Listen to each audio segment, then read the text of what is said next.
Orbital chemistry में आपका बहुत बहुत स्वागत है। मैं हूं डॉक्टर प्रीतेश मौर्य और हम लोग यहाँ पर केमिस्ट्री का बहुत ही फास्ट रिवीजन कर रहे हैं। और आज पता है हम लोग कौन सा टॉपिक लेके आए हैं। बहुत ही इंपॉर्टेंट टॉपिक है, बहुत ही ज़्यादा क्वेश्चन पूछा जाता है। नाम है इसका केमिकल बॉन्डिंग। आज हम लोग यहाँ पर इसका रिवीजन करने वाले, बहुत ही फास्ट रिवीजन करने वाले हैं। चलिए यहाँ पर हम लोग पहले बात करते हैं केमिकल बॉन्डिंग की। ठीक है, होता क्या है, क्यों बनता है, क्या ज़रूरत होती है। सबसे पहले आपको पता है पूरा पीरियोडिक टेबल अगर आपने देखा होगा तो पीरियोडिक टेबल में अगर हम लोग बात करते हैं, लास्ट के जो इनर्ट गैसेस अगर उनको छोड़ दिया जाए, इसके अलावा जितने भी एलिमेंट्स होते हैं आपको पता है कोई अपने एटॉमिक फॉर्म में नहीं पाया जाता है। ठीक है, कोई अपने सिंगल फॉर्म में नहीं पाया जाता है, मतलब अपने एलिमेंटल फॉर्म में नहीं पाया जाता है। क्यों नहीं पाया जाता है? क्योंकि उसका एक रीज़न है। ठीक है, वो अपने उस फॉर्म में स्टेबल नहीं होते हैं। फिर सवाल आता है क्यों स्टेबल नहीं है। कहा गया कि इनर्ट गैसेस तो कोई बॉन्ड नहीं बनाते, ठीक है, लेकिन इसके अलावा जितने होते हैं सब बॉन्ड बनाते हैं। आखिर इनर्ट गैसेस के पास ऐसा क्या है जो बॉन्ड नहीं बनाते हैं? इसके अलावा सब लोग क्या करते हैं, किसी न किसी बॉन्डेड फॉर्म में पाए जाते हैं। तो उसका रीजन सुन लो कि इनर्ट गैस क्या हो जाते हैं, वो स्टेबल होते हैं, उनकी ऑक्टेट क्या हो जाती है, कंप्लीट होती है, जिसकी वजह से वो क्या कर जाते हैं, उनको अब किसी के साथ बॉन्ड बनाने की कोई ज़रूरत नहीं होती है। लेकिन उसके अलावा जितने भी और एलिमेंट दिखाई देते हैं वो क्या करते हैं, वो भी चाहते हैं कि हम भी इनर्ट गैसेस की तरह बन जाए, उनकी तरह बन जाए। ठीक है, उनकी तरह हमारा व्यवहार हो जाए। और कैसे बनना है, बनने के लिए क्या करना पड़ेगा, उनको भी अपनी आखिरी शेल में क्या करना है, लास्ट शेल में, आउटर शेल में क्या रखना है, उनको 8 इलेक्ट्रॉन रखने हैं। ठीक है, ये उनका टारगेट है। अब इसके लिए वो क्या करते हैं पता है, इसके लिए उनको पता है कि अगर मैं जिस फॉर्म में हूँ, इस फॉर्म में मेरे पास 8 इलेक्ट्रॉन लास्ट शेल में नहीं है, तो उसका एक ही जुगाड़ बचता है। वो क्या होता है, किसी के साथ बॉन्ड बनाया जाए। ठीक है, बॉन्ड बना करके अपने इलेक्ट्रॉन को इंक्रीज करके हम लोग कहाँ तक पहुँचा दे, वहाँ तक पहुँचा दे कि वो भी अपनी ऑक्टेट में पहुँच जाए। ठीक है, ये टारगेट होता है, बॉन्ड बनाने का एक मकसद होता है। ठीक है, कोई अगर बॉन्ड बनाता है, जैसे ऑक्सीजन के साथ यहाँ पर 2 हाइड्रोजन बॉन्ड बना करके H2O बन जाता है। ठीक है, आपको पता है यहाँ पर हम लोग बनाते हैं H2O जो बनता है ऐसे होता है। ठीक है, इसका मकसद क्या था, इसका मकसद क्या था, मैं आपको जल्दी से बता रहा हूँ। यहाँ पर हम लोग जल्दी से फिर टॉपिक पे आते हैं। अगर ऑक्सीजन की बात करते हैं, ऑक्सीजन के आखिरी शेल में कितने इलेक्ट्रॉन होते हैं आपको पता है, छठे ग्रुप का मेंबर है, इसके आखिरी शेल में इलेक्ट्रॉन के नंबर 2, 2, 4, 2, 6 होता है। अच्छा बताओ, क्या ये 6 है? इसका मतलब क्या हुआ, 8 तो है नहीं, ऑक्टेट इनकम्प्लीट है। अब ये क्या कर सकता है, अगर ये क्या करे, किसी और के साथ बॉन्ड का फॉर्मेशन कर लेता है, ठीक है, इलेक्ट्रॉन की शेयरिंग कर लेता है, बॉन्ड बना लेगा, तो यहाँ पर क्या हो जाएगा, आपको दिखाई दे रहा है, यहाँ पर कुछ ऐसा हो जाता है। अब काउंट करके देखो ऑक्सीजन के टोटल इलेक्ट्रॉन, आप बताओगे 2, 2, 4, 2, 6, 2, 8। देखो जब अकेला था, ठीक है, अपने एलिमेंटल फॉर्म था, अकेला था, क्या इसकी ऑक्टेट कंप्लीट थी? नहीं थी। लेकिन अब इसकी अपनी ऑक्टेट कंप्लीट करने के लिए इसको क्या करना पड़ा, अब बताओगे, इसको इलेक्ट्रॉन के साथ, किसी और के साथ क्या करता है, इलेक्ट्रॉन की शेयरिंग करनी पड़ी और बॉन्ड बनाना पड़ा, और जा करके ये बन जाता है। तो समझ में आया बॉन्ड बनने का मेन मकसद क्या था।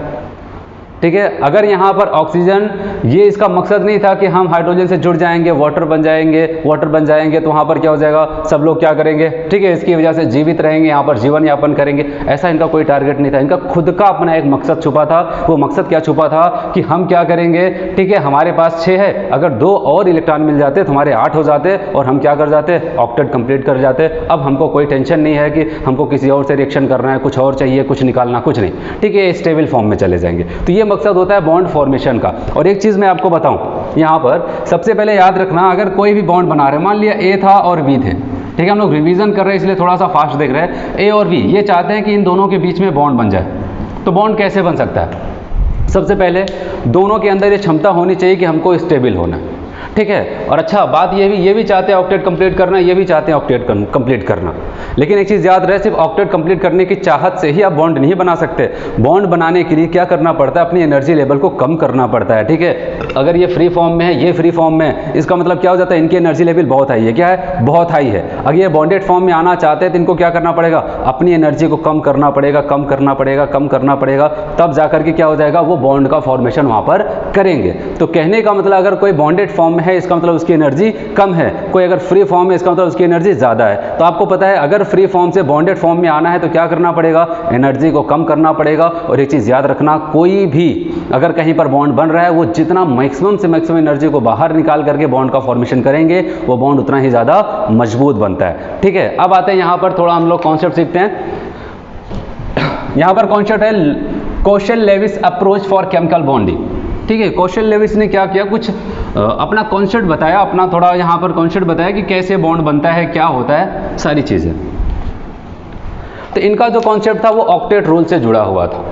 इनका ये कहना था कि जितने भी एलिमेंट्स पाए जाते हैं, ध्यान से सुनना, क्वेश्चन लेविस का जो अप्रोच था ये क्या था, इनका ये कहना था जितने भी एलिमेंट्स पाए जाते हैं सबके पास एक प्रॉपर्टी होती है अपनी ऑक्टेट को कंप्लीट करने की।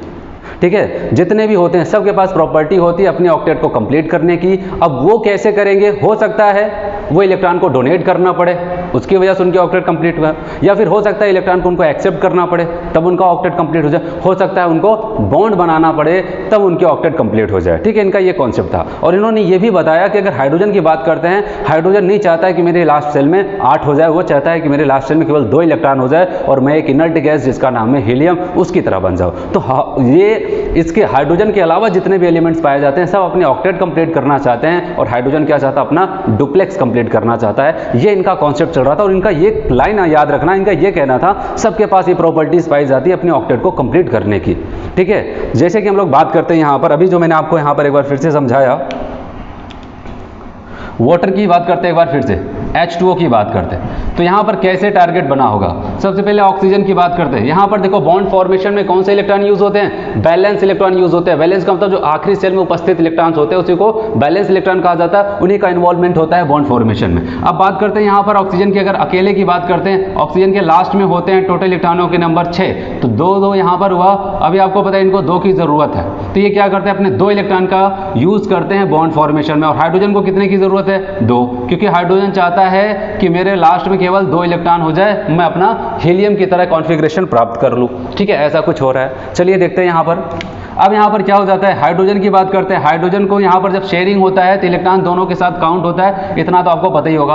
अब यहाँ पर हम लोग क्या करते हैं, अगर ऑक्सीजन की बात करते हैं, ऑक्सीजन के टोटल इलेक्ट्रॉन काउंट करके देखो, 2 2 4, ये शेयरिंग वाले भी दोनों में काउंट होंगे, 2 2 4 2 6 2 8, ऑक्टेट हो गए इसकी कंप्लीट। और यहाँ पर अगर हाइड्रोजन की बात करते हैं, यहाँ पर क्या हो जाता है, ये दोनों काउंट हुआ, 2 चाहता था ये, इसको भी यहाँ पर 2 मिल जाता है। तो कहने का मतलब यहाँ पर आपको दिख रहा है हाइड्रोजन के पास एक प्रॉपर्टी है, ऑक्सीजन के पास एक प्रॉपर्टी है, क्या, अपने डुप्लेक्स अपने ऑक्टेट को कंप्लीट करने की। ये इनका कॉन्सेप्ट चल रहा था। फिर ठीक है, अच्छा चल रहा था इनका कॉन्सेप्ट। फिर कहा कि चलो अच्छी बात है, BeCl2 को पकड़ लेते हैं। ठीक है, BeCl2 को पकड़ लेते हैं। अगर बेरिलियम की बात करते हैं तो याद रखना, बेरिलियम के लास्ट सेल में कितने इलेक्ट्रॉन होते हैं, कितने होते हैं लास्ट सेल में इलेक्ट्रॉन, अब बताओगे 2 होता है। कितना होता है, 2 होता है। ठीक है, अब ये क्या करता है, क्लोरीन के पास आता है। ध्यान से समझना, यहाँ पर क्लोरीन की बात करते हैं, क्लोरीन के लास्ट सेल में कितना इलेक्ट्रॉन होता है, 7वें एक ग्रुप का मेंबर होता है, तो इसके लास्ट सेल में इलेक्ट्रॉन के टोटल नंबर हो जाएंगे 7, 2 2 4 2 6। अभी एक की जरूरत है ना, तो अपने एक इलेक्ट्रॉन का यूज करता है बॉन्ड फॉर्मेशन में, जितने की जरूरत उतने इलेक्ट्रॉन का यूज करेगा। चलिए यहाँ पर बेरिलियम, अब दूसरा जो क्लोरीन है वो इस वाले इलेक्ट्रॉन के साथ बॉन्ड बनाएगा, ऐसे हो जाता है यहाँ पर। ठीक है, ऐसा हो गया, ऐसे हो गया, और यहाँ पर एक तो बेरिलियम का इलेक्ट्रॉन हुआ, एक तो इसका हो गया। चलिए यहाँ पर देखते हैं क्या क्या बना। अगर हम लोग बात करते हैं यहाँ पर क्लोरीन के, क्लोरीन का यहाँ पर, क्योंकि ये शेयरिंग वाला काउंट होगा, यहाँ पर काउंट होगा। चलिए बेरिलियम को भी पकड़ लेते हैं। अब आप बताओ, क्लोरीन के टोटल इलेक्ट्रॉनों के नंबर कितने, आपने कहा 2 2 4 2 6 2 8। पहले अकेले था तो केवल 7 था, एक की जरूरत है ऑक्टेट कंप्लीट करने में। यहाँ पर भी 2 2 4 2 6 2 8 हो जाता है। लेकिन अब बेरिलियम को पकड़ते हैं, यहाँ पर कितना हो जाता है, 2 2 4, कितना हुआ, 4 इलेक्ट्रॉन। क्या ये इसकी ऑक्टेट कंप्लीट है, नहीं। और इनका क्या कहना था, इनका ये कहना था कि हर एक एलिमेंट के पास ये प्रॉपर्टीज पाई जाती है अपने ऑक्टेट को कंप्लीट करने की। बताओ क्या इसके पास कोई प्रॉपर्टी है, नहीं। इसके पास जितनी कोशिश करनी थी ये पूरी कोशिश किया। इसके लास्ट सेल में कितने इलेक्ट्रॉन थे, टोटल 2 थे, और इसने दोनों का यूज किया और फिर भी ये अपनी ऑक्टेट तक पहुंच नहीं पाया। ठीक है, तो कहने का मतलब ये सब क्या है, इनके ऑक्टेट रूल का ड्रॉबैक है। जैसे कि एक और एग्जांपल से हम लोग समझने की कोशिश करते हैं। आपको पता है, अगर हम लोग बात करते हैं BeCl3 की, ठीक है, बोरान, बोरान के लास्ट में कितने इलेक्ट्रॉन होते हैं, आप बताओगे, लास्ट में इसके तो 3 इलेक्ट्रॉन होते हैं, थर्ड ग्रुप का मेंबर होता है ना, तो 3 इलेक्ट्रॉन हो गए। अब बताओ ये मैक्सिमम कितने बॉन्ड बना सकता है, आप बताओगे 3 क्लोरीन अगर इसको मिल रहा है तो उसके साथ 3 बॉन्ड बनाना पसंद करेगा, यहाँ से ऐसे। ठीक है, ऐसे यहाँ पर भी हो जाएगा। ठीक है, ऐसा हुआ। अब चलो यहाँ पर हम लोग बात करते हैं, मैं बोरान को दिखा रहा हूँ, कार्बोक्लोरीन का, तो यहाँ पर ऑक्टेट कंप्लीट हो जाएगा। ठीक है, बताओ क्या इसके ऑक्टेट कंप्लीट है, आप बताओ, गिन लेते हैं। यहाँ पर 2 2 4 2 6, कितने इलेक्ट्रॉन है, 6। पूरी कोशिश किया जितने, और लास्ट सेल में जितने इलेक्ट्रॉन थे उसकी वजह से जितनी कोशिश हो पाई पूरी कोशिश की गई, फिर भी इसकी ऑक्टेट कंप्लीट नहीं हो पाती है। तो ये सब क्या हो जाते हैं, ठीक है, ऑक्टेट रूल को फॉलो नहीं करते हैं। एक और एग्जाम्पल की तरफ बढ़ते हैं, एक और एग्जाम्पल की तरफ हम लोग बढ़ते हैं। ठीक है, आपको पता होगा PCl5, ठीक है। अगर फास्फोरस की बात करते हैं, नाइट्रोजन फैमिली का मेंबर है। नाइट्रोजन फैमिली का मेंबर का मतलब क्या हो जाएगा, नाइट्रोजन के लास्ट में कितने इलेक्ट्रॉन होते थे, 5, ठीक है। फास्फोरस के लास्ट में कितने इलेक्ट्रॉन हो जाएंगे, 5। तो अब मैं यहाँ पर डायरेक्ट बॉन्ड बना रहा हूँ यहाँ पर, ठीक है। अब आपको सारी चीज़ें पता चल गई हैं कैसे बॉन्ड बनता है, ठीक है। अब यहाँ पर अगर इसके टोटल इलेक्ट्रॉन को काउंट किया जाए, आप बताओगे 2, 2 4, 2 6, 2 8 और ये क्या हो गया, 10। टोटल इलेक्ट्रॉन कितने हो गए फास्फोरस के, 10 इलेक्ट्रॉन। अभी तो हम लोग यही पढ़ के आ रहे थे कि सबका टारगेट होता है कि मेरी ऑक्टेट कंप्लीट हो जाए। यहाँ पर तो बेचारा ऑक्टेट से भी ज़्यादा रखने लगा है, तो ये सब क्या हो जाते हैं, इनके ऑक्टेट रूल का यहाँ पर ड्रॉबैक है। तो बहुत लोग ऐसे होते हैं जिसके पास 8 से भी ज़्यादा इलेक्ट्रॉन हो जाता है, बहुत लोग ऐसे होते हैं पूरी कोशिश करते हैं और उनकी ऑक्टेट कंप्लीट नहीं हो पाती। तो यहाँ पर इनका चल रहा था कॉन्सेप्ट, ठीक है, और इनके क्या ड्रॉबैक थे इसको हम लोग यहाँ पर सीख चुके हैं।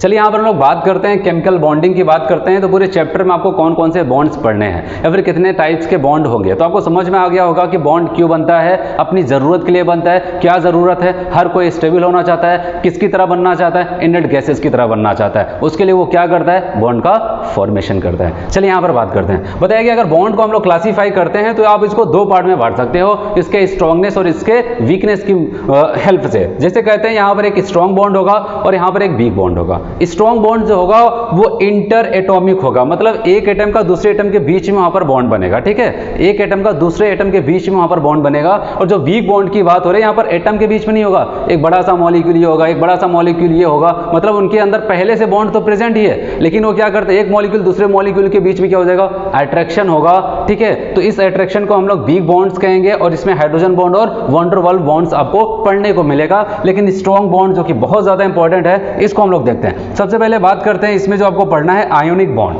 ठीक है। आयनिक बॉन्ड पढ़ना है जिसको हम इलेक्ट्रोवैलेंट बॉन्ड के नाम से भी जानते हैं। फिर कोवैलेंट बॉन्ड पढ़ेंगे, फिर कोऑर्डिनेट बॉन्ड और मेटालिक बॉन्ड। ये सब के सब क्या हो जाता है, आप बताओ कि इंटर एटॉमिक बॉन्ड्स होते हैं, बहुत ही स्ट्रॉन्ग बॉन्ड्स ये सब पाए जाते हैं, ठीक है। अब एक एक करके हम लोग क्या करते हैं, इन सबको देखते हैं, ठीक है। चलिए यहाँ पर सबसे पहले हम लोग बॉन्ड को पढ़ते हैं यहाँ पर, जिसका नाम है यहाँ पर इलेक्ट्रोवैलेंट या फिर आयनिक बॉन्ड जिसको हम लोग कहते हैं, ठीक है। बहुत ही स्ट्रॉन्गेस्ट बॉन्ड होता है। कहा गया ये बनता है कहाँ पर है, बताया गया मेटल और नॉन मेटल के बीच में बनता है। किसके बीच में ये बॉन्ड बनता है, मेटल और नॉन मेटल। अच्छा, इसका कहने का मतलब क्या है, मेटल और नॉन मेटल का। आपको पता है मेटल क्या होता है, ये बहुत ही इलेक्ट्रोपॉजिटिव कैरेक्टर होते हैं, ठीक है। अगर नॉन मेटल की बात करते हैं, ये क्या हो जाते हैं, ये बहुत ही इलेक्ट्रोनेगेटिविटी रखते हैं, बहुत इलेक्ट्रोनेगेटिव कैरेक्टर रखते हैं। बताया गया मोर इलेक्ट्रोपॉजिटिव मोर इलेक्ट्रोनेगेटिव के बीच में कौन सा बॉन्ड बनता है, आप बताओगे आयोनिक बॉन्ड का फॉर्मेशन होता है। अब बात करते हैं, ये तो हो गया किनके बीच में बनता है, लेकिन बनता कैसे है इसकी हम लोग बात करते हैं। यहां पर बताया गया कि पहले क्या किया जाता है, कंप्लीट ट्रांसफर ऑफ इलेक्ट्रॉन किया जाता है, इलेक्ट्रॉन का कंप्लीट ट्रांसफर किया जाता है, ठीक है। कैसे होता है मैं आपको एग्जांपल से समझा रहा हूं तो आपको सारी चीजें समझ में आएगी। जैसे कि आपको अगर आपसे कहा जाए NaCl में कौन सा बॉन्ड होता है, आप बताओगे यहाँ पर आयोनिक बॉन्ड पाया जाता है। कौन सा बॉन्ड पाया जाता है, आयोनिक बॉन्ड पाया जाता है। कैसे बनता है इसको मैं आपको समझा रहा हूँ। आप देखो यहाँ पर मैं यहाँ पर सोडियम को लिख रहा हूँ, मैं यहाँ पर क्लोरीन को लिख रहा हूँ। सोडियम की अगर हम लोग बात करते हैं, यहाँ पर इसका एटॉमिक नंबर कितना होता है, 11 होता है, मतलब इसके पास इलेक्ट्रॉन के नंबर भी कितने होंगे, 11। चलिए इलेक्ट्रॉनिक कॉन्फ़िगरेशन करते हैं। आप बताओगे 1s2 2s2, या फिर कह सकते हैं हम लोग यहाँ पर डायरेक्ट सेल के ही इलेक्ट्रॉनिक कॉन्फ़िगरेशन को ही देख लेते हैं, ज़्यादा डीप नहीं जाते हैं, ठीक है। यहाँ पर 8 है, तो इसको हम लोग कैसे कह सकते हैं, पहले सेल में 2, दूसरे सेल में 8, तीसरे में 1 है, ठीक है, ऐसा ही तो होता है। फिर यहाँ पर क्लोरीन की बात करते हैं, आप बताओ ये तो 17 होता है, और 17 है तो इसका भी इलेक्ट्रॉनिक कॉन्फ़िगरेशन करते हैं 2 8 7, यही तो हुआ। ध्यान से समझना है इसको, होता क्या है, ये आयनिक बॉन्ड बनाने वाला है। अच्छा, आप खुद देखो एक पल के लिए, यहाँ पर अगर सोडियम को, ये इसका आखिरी शेल है, तीसरा वाला जिसमें 1 इलेक्ट्रॉन है, इसको भी अपनी ऑक्टेट कंप्लीट करना है, क्लोरीन को भी अपनी ऑक्टेट कंप्लीट करना है। अब सोडियम कहता है कि एक काम ये है, ठीक है, हमको क्या करना, ऑक्टेट कंप्लीट करने के लिए भी 7 इलेक्ट्रॉन की रिक्वायरमेंट है, ठीक है। ये क्या करे, 7 इलेक्ट्रॉन को एक्सेप्ट करे, तब जाकर के अपने आखिरी सेल में 8 इलेक्ट्रॉन करे। इससे अच्छा तो ये हो जाए ना कि हम लोग इसको आखिरी सेल मान ले। सोडियम ये जुगाड़ लगाता है, इसको आखिरी सेल मानेंगे तो क्या करना पड़ेगा, अभी 7 इलेक्ट्रॉन को और खींच के लाना पड़ेगा, तब जाकर के कहीं 8 इलेक्ट्रॉन होंगे। इससे अच्छा एक बात ये है, हम क्या करते हैं, यहाँ पर 1 इलेक्ट्रॉन को इसको निकाल ही देते हैं, तो यहाँ पर जो आखिरी सेल होगा हमारा ये वाला होगा और इसमें 8 हो जाएगा।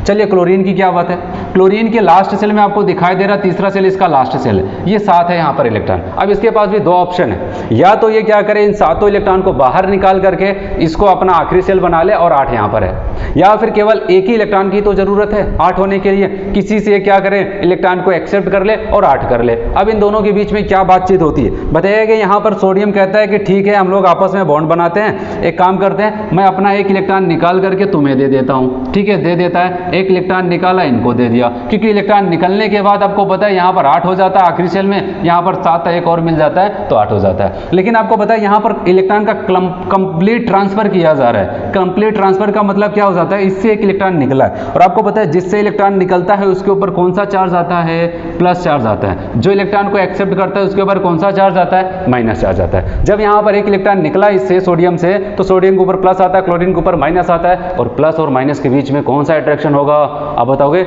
इलेक्ट्रोस्टैटिक फोर्स ऑफ अट्रैक्शन, यही तो होता है, फिजिक्स में आप पढ़ते हैं यही तो अट्रैक्शन होता है। तो यहाँ पर इसी अट्रैक्शन की वजह से ये क्या करेंगे अपने बीच में एक बॉन्ड का फॉर्मेशन करेंगे, उसको मैं यहाँ पर डॉट डॉट से दिखा रहा हूँ। तो समझ में आया सबको क्या हो जाता है, कैसे बॉन्ड का फॉर्मेशन होता है। और यहाँ पर एक चीज़ और याद रख लेना, इलेक्ट्रोवैलेंसी टर्म यहाँ पर यूज होता है, इलेक्ट्रोवैलेंसी टर्म यूज होता है। कहा जाता है आयनिक बॉन्ड फॉर्मेशन के दौरान, आयनिक बॉन्ड फॉर्मेशन के दौरान जितने इलेक्ट्रॉन को रिलीज किया जाता है या फिर जितने इलेक्ट्रॉन को एक्सेप्ट किया जाता है वही उसकी इलेक्ट्रोवैलेंसी कहलाती है। अगर सोडियम की बात करते हैं, सोडियम कितने इलेक्ट्रॉन को रिलीज कर रहा है, 1, ठीक है। तो इसका मतलब अगर आपसे पूछा जाए इलेक्ट्रोवैलेंसी, क्या पूछा जाए ऑफ सोडियम, कितना कहोगे आप बताओगे 1, बॉन्ड फॉर्मेशन में एक इलेक्ट्रॉन को रिलीज करता है। अगर आपसे कह दिया जाए इलेक्ट्रोवैलेंसी ऑफ क्लोरीन, क्या कहोगे आप 1, बॉन्ड फॉर्मेशन में क्या करता है, एक इलेक्ट्रॉन को एक्सेप्ट करता है। और याद रखना सबसे अच्छे बॉन्ड की अगर बात करते हैं फर्स्ट ए एंड 7A,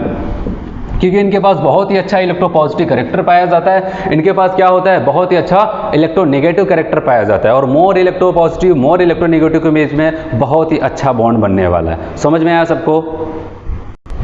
चलिए यहाँ पर क्या करते हैं, आयनिक बॉन्ड से जुड़ा हुआ कॉन्सेप्ट हम लोग सीखते हैं, लैटिस एनर्जी।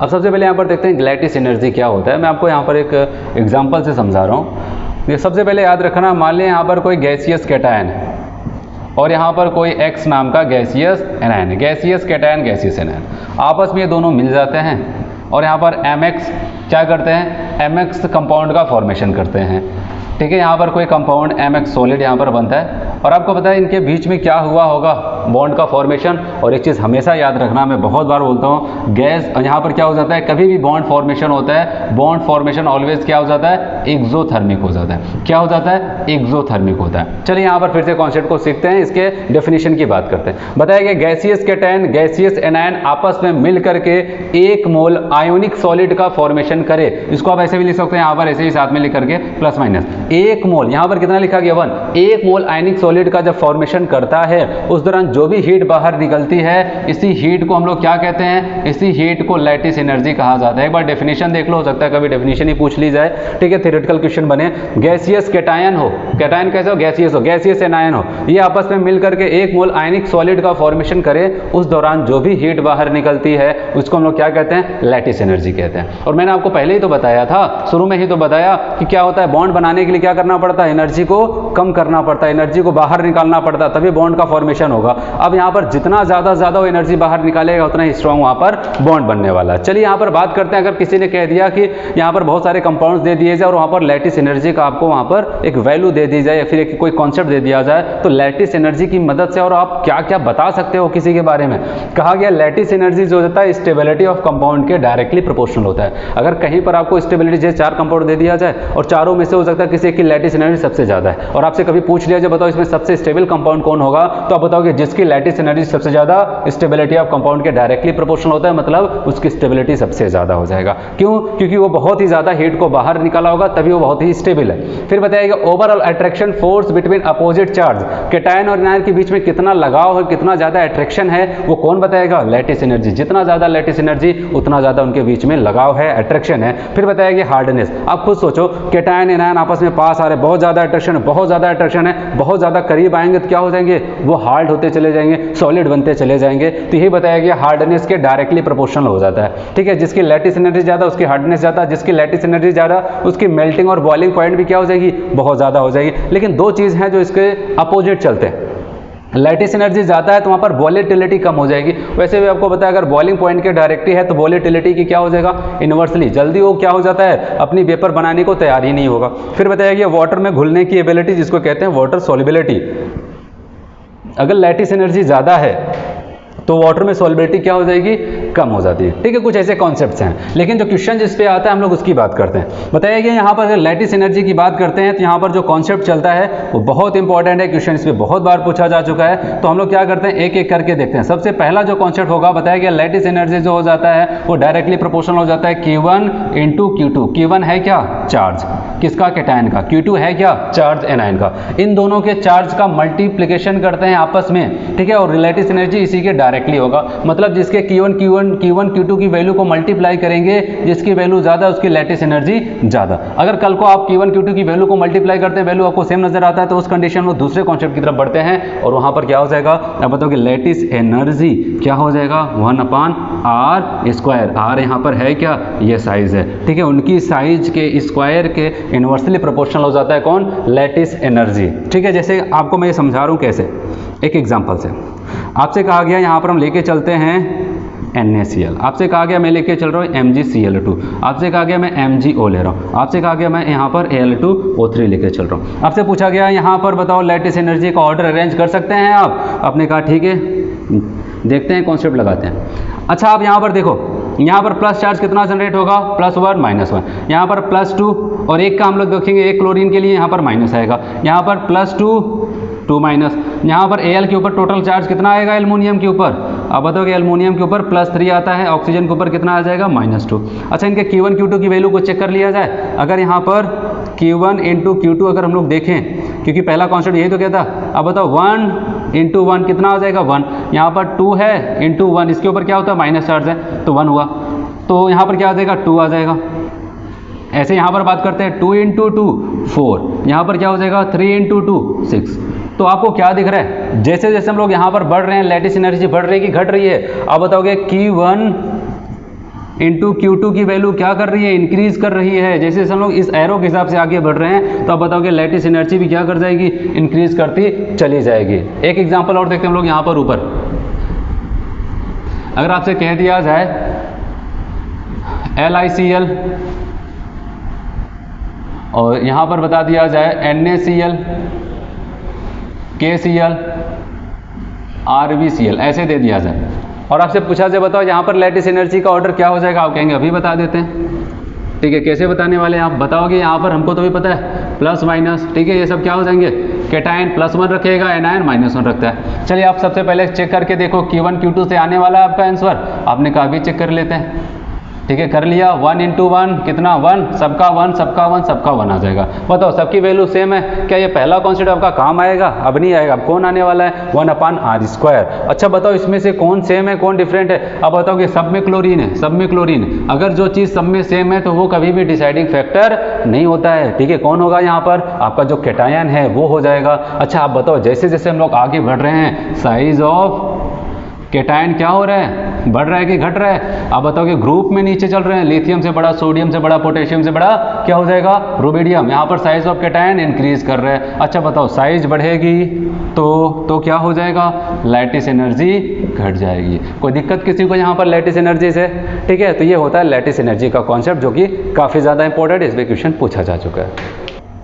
चलिए यहाँ पर हम लोग बात करने वाले हैं कि अगर कोई आयनिक बॉन्ड बन रहा है तो वहाँ पर कैसी कंडीशन उसको प्रोवाइड की जाए कि आयनिक बॉन्ड बहुत ही अच्छे से बन जाए और बहुत ही स्ट्रॉन्ग बॉन्ड बन जाए, कैसे उसको बनाया जाए। तो यहाँ पर कुछ कंडीशंस हैं, मैं आपको जल्दी से बता रहा हूँ। कहा गया ionization energy of metal should be low. ठीक है, आयोनाइजेशन एनर्जी जो मेटल का होता है वो शुड बी लो होना चाहिए। मतलब आयोनाइजेशन एनर्जी होता क्या है, किसी भी मेटल से, आपको पता है आउटर मोस्ट सेल के एक इलेक्ट्रॉन को बाहर निकालने में जो एनर्जी देनी पड़ती है उसी को क्या कहा जाता है, वहाँ पर आयोनाइजेशन एनर्जी। याद रखना है यहाँ पर आयोनाइजेशन एनर्जी। और आपको पता है ये क्या हो जाएगा, ये हमेशा याद रहे ये क्या हो जाएगा, पॉजिटिव में रहेगा। पॉजिटिव में क्यों रहता है, क्योंकि ये खुद से इलेक्ट्रॉन नहीं निकाल रहा है। जल्दी से देख लेते हैं, यहाँ पर ऐसे ऐसे यहाँ पर सेल है, ठीक है, आउटर सेल में इलेक्ट्रॉन है, यहाँ पर क्या हो जाता है, ये बंधा हुआ है, ये निकलना नहीं चाहता है, ये निकलना नहीं चाहता है, लेकिन आपको फिर भी इसको निकालना है तो क्या करना पड़ेगा, आपको एनर्जी देनी पड़ेगी। एनर्जी देनी पड़ी तो वहाँ पर क्या हो जाता है, किसी भी सिस्टम को अगर एनर्जी देते हैं तो वो क्या हो जाएगा बताओगे, एंडोथर्मिक हो जाएगा।